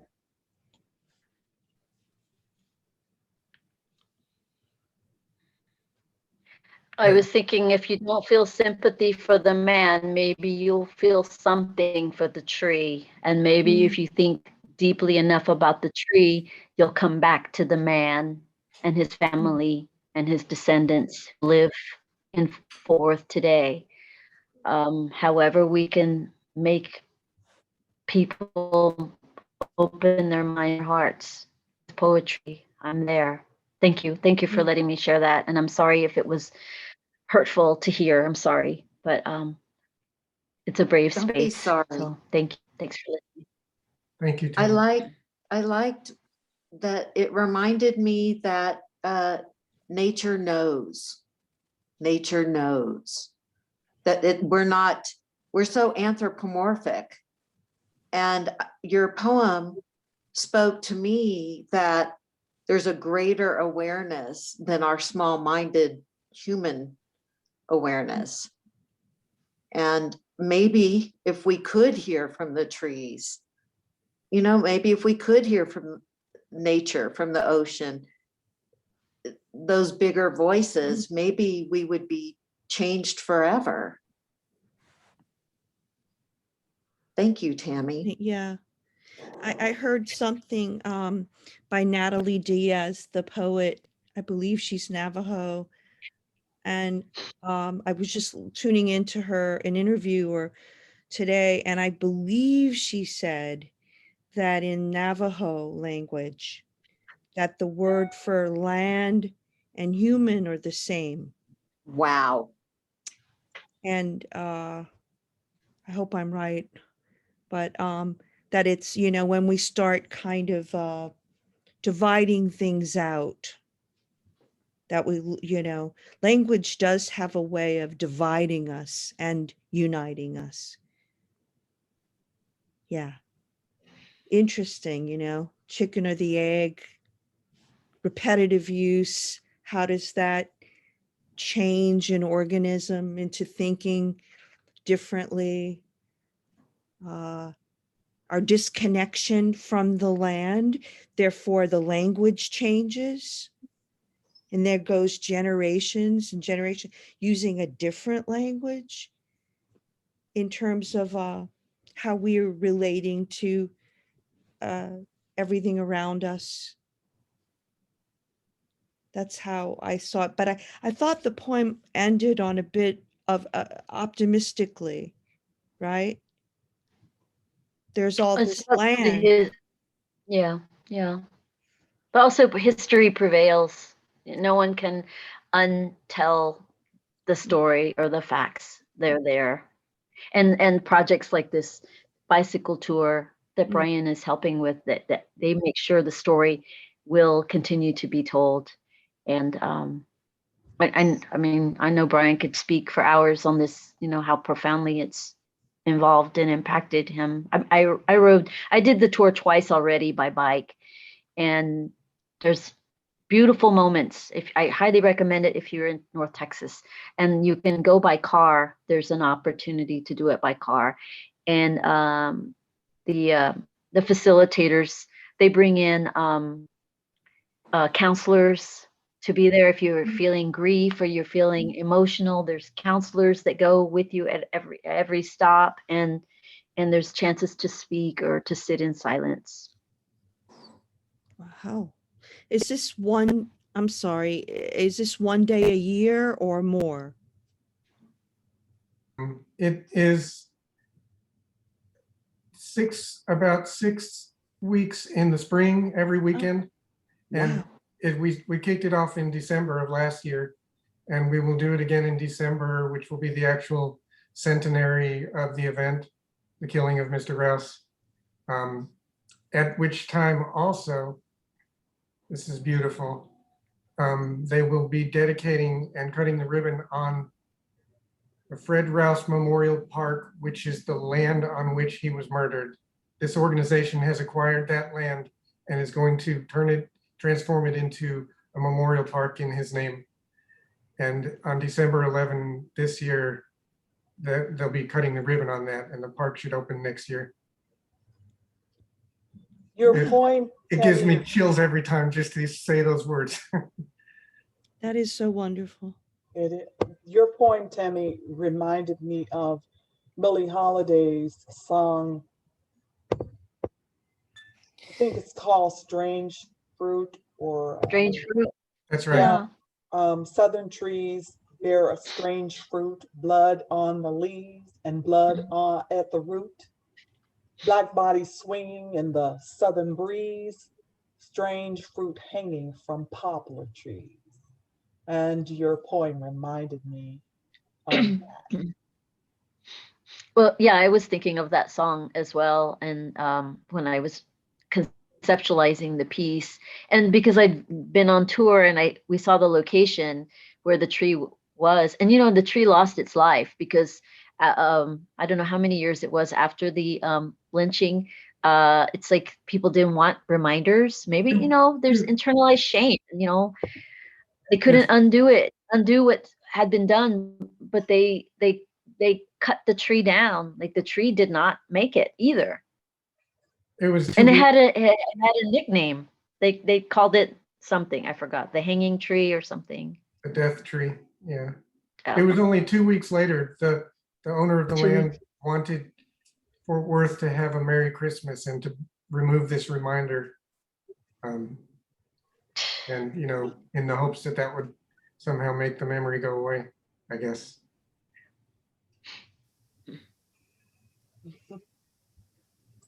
Yeah. Brave space. Brave space. Thank you, everybody. Brave space. Yeah. So do we have somebody else who'd like to share a poem? I can share if you want. Yes, please, Rita. Rita Vigil is here. Welcome. I don't know how to come off of that last point. We're all talking about bodies. I have a poem that I wrote this morning that I could share that's body, but it's not. Take us where you want to take us. We're ready to go. A little, it's lighter than what you just read. But it was a beautiful poem. Yes, your poem was very beautiful. Let's see. It's called Dancing with My Silhouette. Dancing with my silhouette, I dance with the sun. The sun highlights hidden beauty. Its rays show me love, accentuating the curves of my body, reminding me to love her in whatever shape she lives. She moves, she gives, she loves, she exists. Dance, play, love her.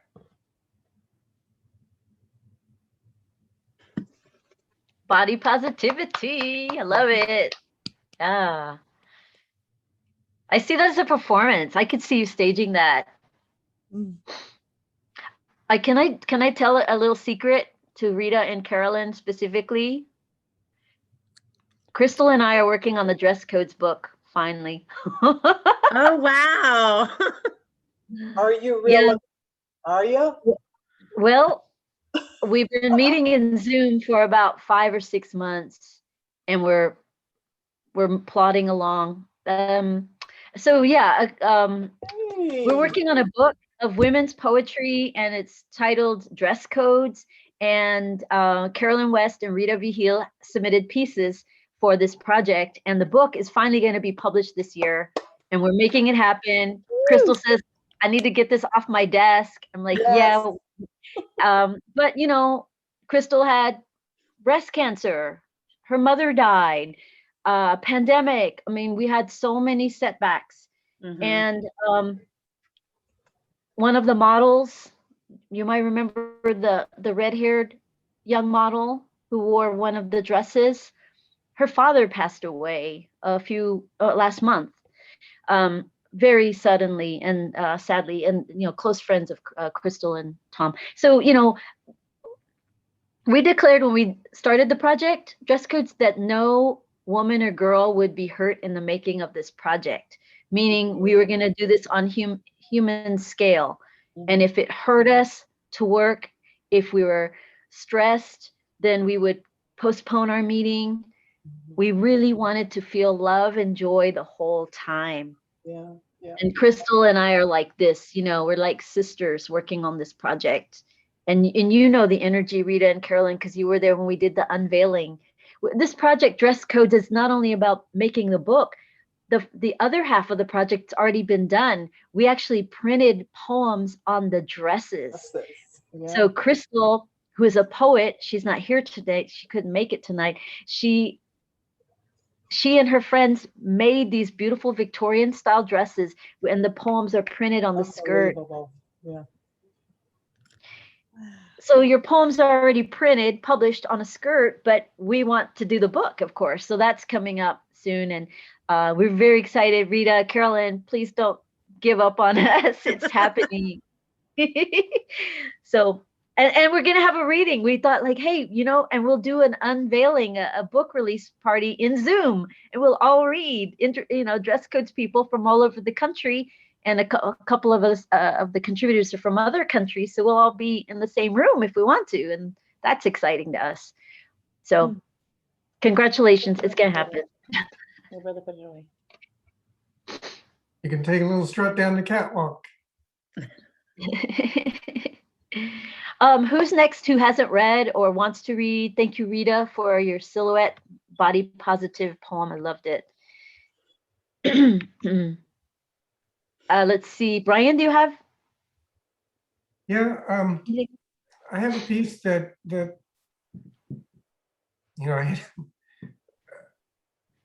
it's about that same event, actually, if that's okay with y'all, just to stay on the topic of Mr. Rouse and the sin. This is called The Night I Met Mr. Fred Rouse. I was a child the night of December 11, 1921. My daddy and my diddy said, "Get in the old truck, son. We're going to show you something you've never seen before." Fort Worth is a colorful town. I never seen so many automobiles with their lights flashing, horseback riders and people walking, moving back and forth and to and fro, pointing and laughing and drinking, people making a parade and a party all around the only colored man there, who didn't hardly move at all, only hung there bloodied, limp and lonesome, and turned a little in the wind. I never seen somebody hang so limp so long. It was long after midnight when they finally cut that poor man down. Finally let his bare cold feet once more touch the ground. Too late for him, too late for me, too late for the soul of this town. I was a child on December 11. When December 12 came down, I was a child no more.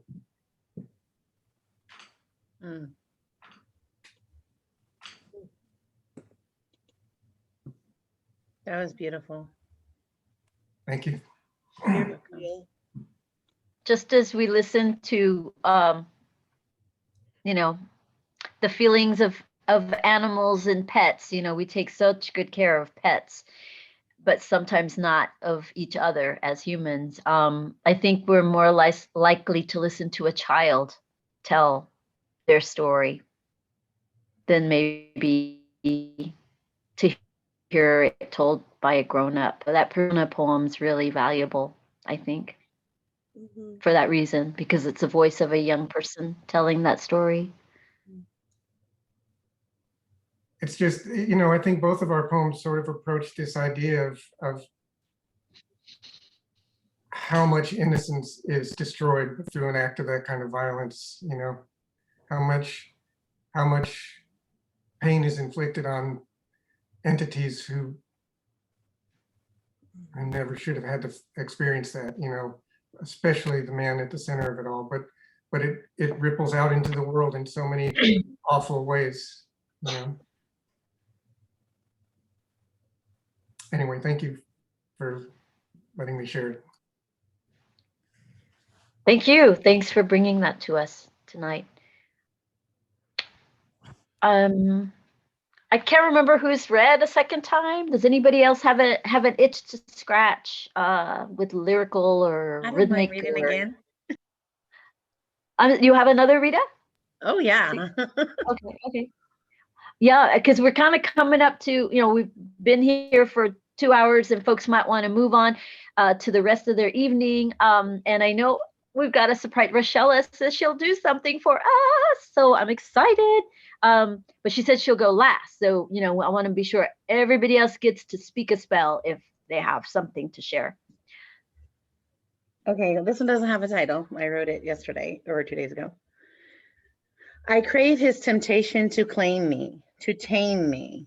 I buck wild like the free-spirited bronco, unwilling to be captured, meant to be seen and heard, but run free. Slowly he entices me in. Hesitant to his advances, I slowly walk toward him. His golden eyes are hard to resist. Pleading for my trust, he places his hands on my hips. At the mere touch of my skin with his, my body remembers. The embers have been oxygenated, inebriated. I fall into his trance and become his. Together we dance, surrendering to our steps. My body falls limp as he sustains me. He pulses within me, rapturing my senses like a psychedelic dream. I become his, he becomes mine. Lovely. Tantalizing. I just want to say, it's My never embers have about become numbers. oxygenated. It's never about numbers because, there are only, I won't say only, there are 10 of us in this space, this brave space, and it's mind blowing. It's my heart's growing. I'm just feeling so energized by everything that's been shared tonight. So we don't need 500 or 300 or 200 or 50 to make us feel the things we've been feeling tonight. And it's because of the quality of work that you bring and the quality of heart that you share. So I want to thank you. Thank you so much for making April 17th, Dando Poets program so memorable, and it will be unforgettable beyond this night for me. Thank you. And it's going to be recorded. So, hey, we can watch it again together.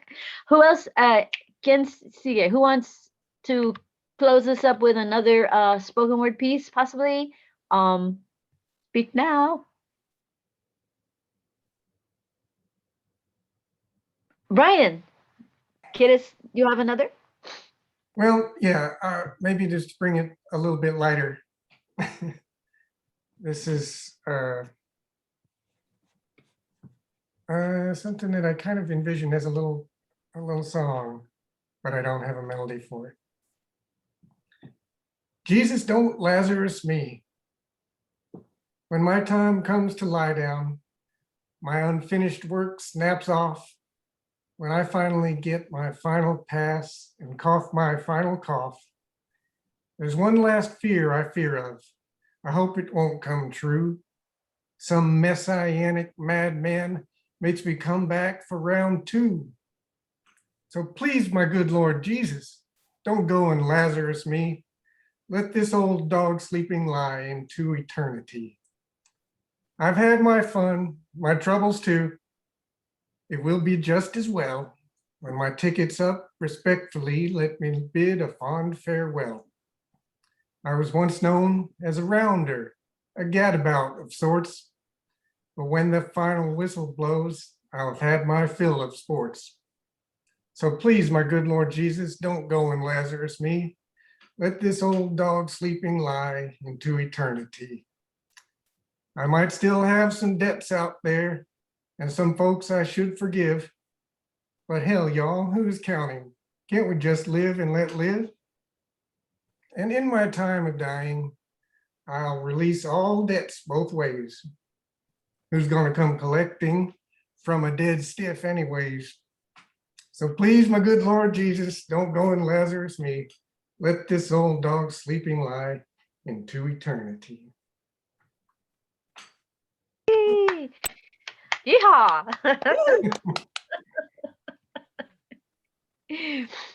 That's your Easter poem, I guess. That's That would exactly, make a great country song. exactly right. Well, I don't write music very well though, so we'll see. Maybe I can Well, get better with. Neither did Bernie Taupin. You'll find your composer You did partner. pretty well after a while though, I guess. Yeah, okay, thanks. Well, at this moment, I would love to introduce Rochelle Parks Washington. If you would like to share or grace us with some of your talent, I would be thrilled and enthralled.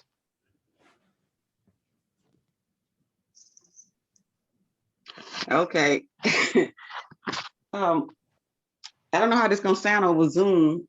I'm not a poet, but I'm just gonna show y'all this new song I'm writing that I'm working on.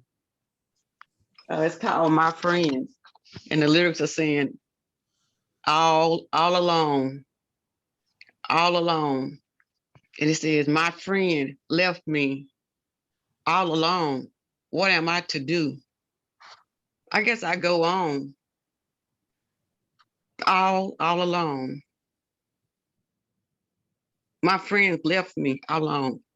What am I to do? I guess I go on.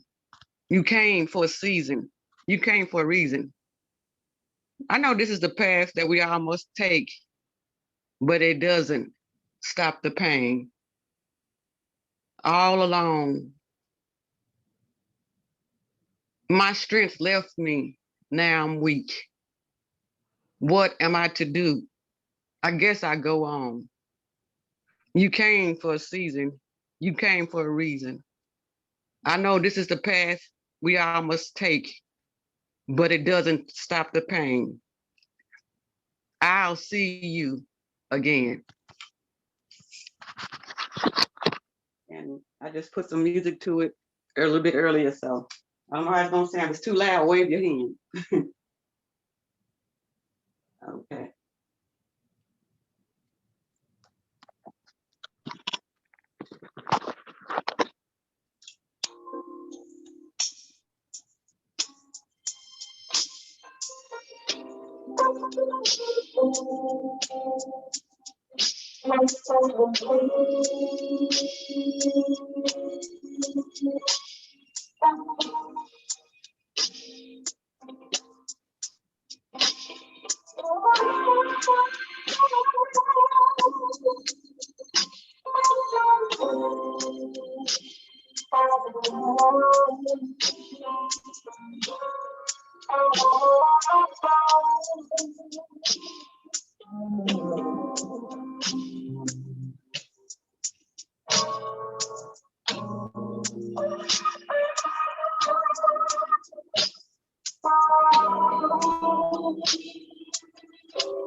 Anyway, something like that. Wow. Yeah, that was beautiful. That was awesome. Thank you, Rochella. That was Thank so you. great. Thank y'all. Y'all Thank inspired you. Thank me. you. Wonderful. Okay, I just put the link for your website up so folks can look you up. Oh, okay. I just lost my rock in January, so I feel what you wrote. Mm. I wish we didn't have to. Mm. Yeah. Yes, ma'am. Yeah, thank you for sharing the words. That was I'm glad I got to hear them before you played the music. I miss hearing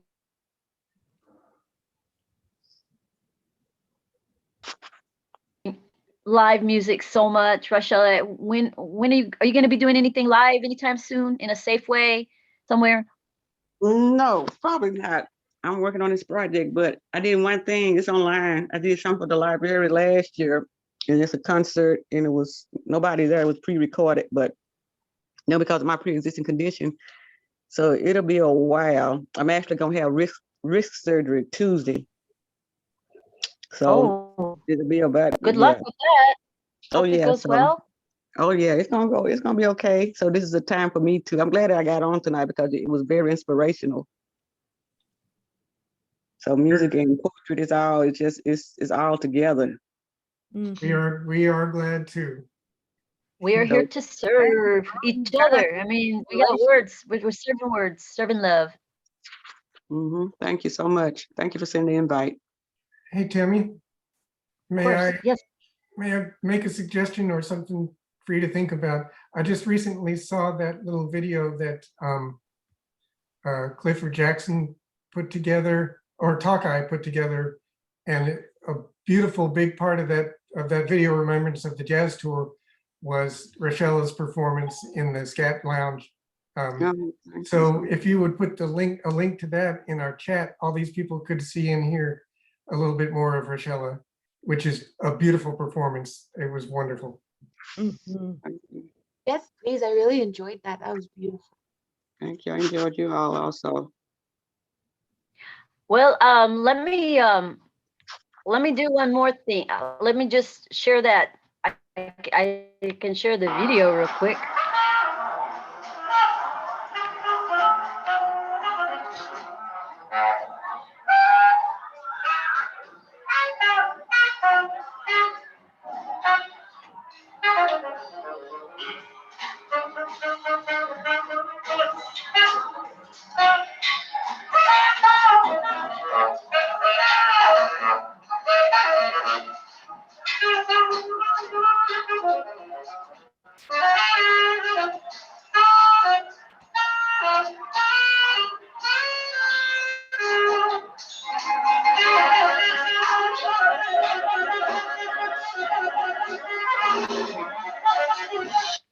All right. Sorry for the abrupt ending there. But yeah, that's just, a little snippet from the Jazz Bicycle Tour, which I helped coordinate in 2019. We did an amazing bicycle tour to show the history of Black jazz in Fort Worth, because some of our most famous jazz musicians internationally were born and raised right here. Ornette Coleman, Dewey Redman, Ronald Shannon Jackson. I was friends with Ronald Shannon Jackson. I ate in his home. You know, these are super amazing luminaries of jazz that happened to go to the same high school. They had was his name GB Baxter was the band coach, band leader, and he was apparently like really, you know, inspirational, but also you know, he pushed his students hard. And I mean, that's amazing when you have 3 or 4 of your own high school band students going on to like be super famous, like Ornette Coleman, and playing all over the world. So we did a bike tour so we could learn the history, because that's important to me, to cover the land, learn the people, remember the history, exercise, breathe into your healthy lungs as you pedal. And Brian was involved with that. As you know, we teamwork makes the dream work. So I mean, I love all the interconnected here.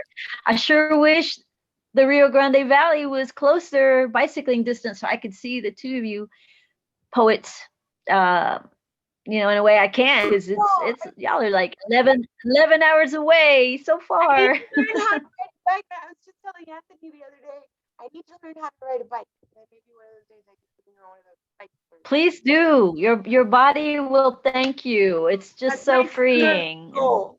Well, I think I do some of my best thinking when I'm pedaling. Oh, I think. the best part of this pandemic has been just the fact that I've been able to meet so many different poets from different countries, and just in your own state that, you know, you'd never would have come across or heard otherwise. So, if, you know, I mean, if there's a silver lining, it's definitely that I've probably made more Agreed. friends in the last year than I had in the last maybe like 10 or 15.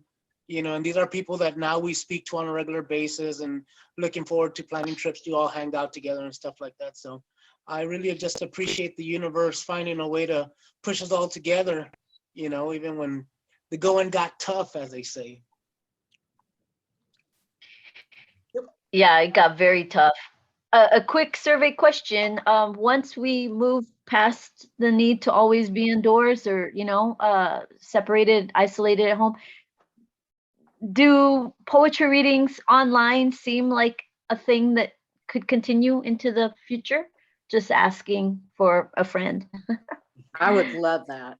Yeah, I'd like that too. Just because it's like Yes. I said, like because of the pandemic, I've really been exposed to a lot of talent that I normally wouldn't have. And I was just telling a friend yesterday, I was like, I feel like it's made me a better poet. So just by listening to the different styles and the passion and how you string these beautiful words together and create these vivid images, you know, sometimes it's like Anthony, it just takes you on this jazz trip. Other times it's like this narrative story that like gets you in your soul, you know, and there's so many different styles that I've been exposed to that I just feel like a better poet because of it. You know, like it's like it keeps me pushing myself, and it would be a shame if those ended, you know, when the pandemic ends too, because I feel in one way it's really connected us together. Yeah.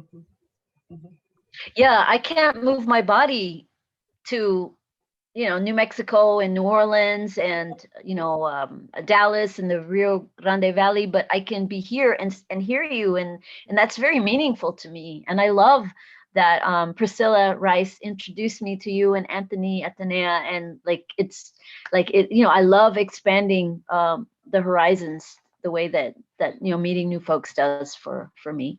Yeah, for sure. I agree. I think just really quickly, I think the wonderful thing about it is also that you realize that just going 2 hours down the road, 4 hours down the road and further, how different people process things, you know. So like when I've hosted poetry events in my community, you know, you get a certain feel and a certain sense and stuff like that. And then you move just 2 hours down the road, it's the exact same topic, it's the same general age range and everything, and just how much of a difference there's.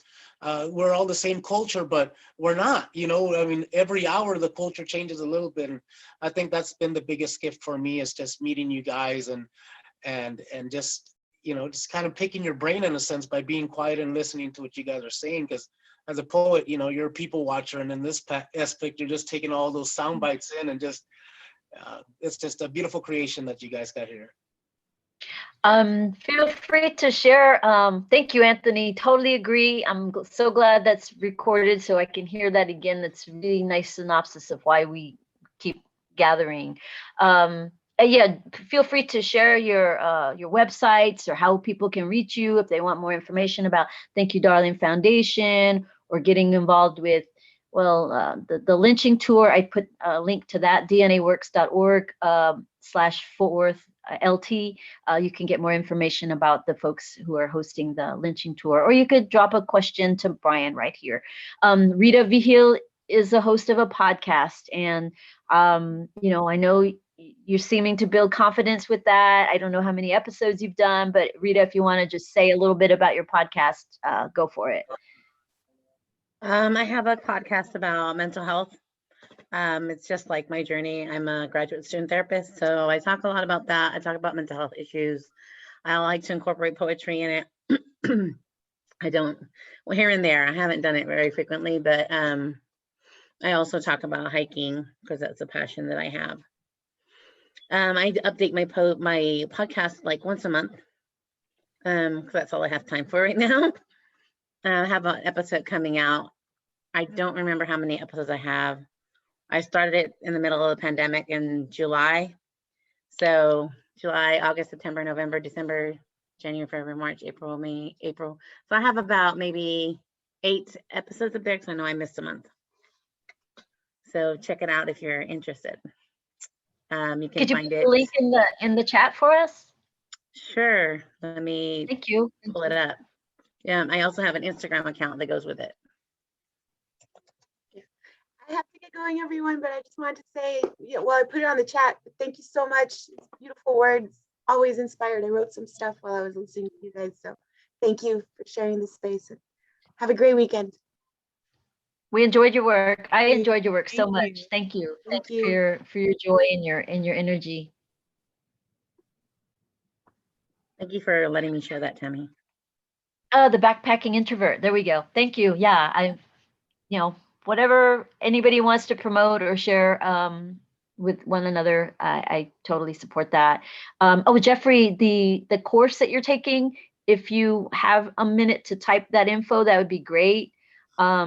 So folks can know about that course. If you want to type that in the chat for us, if you have a link.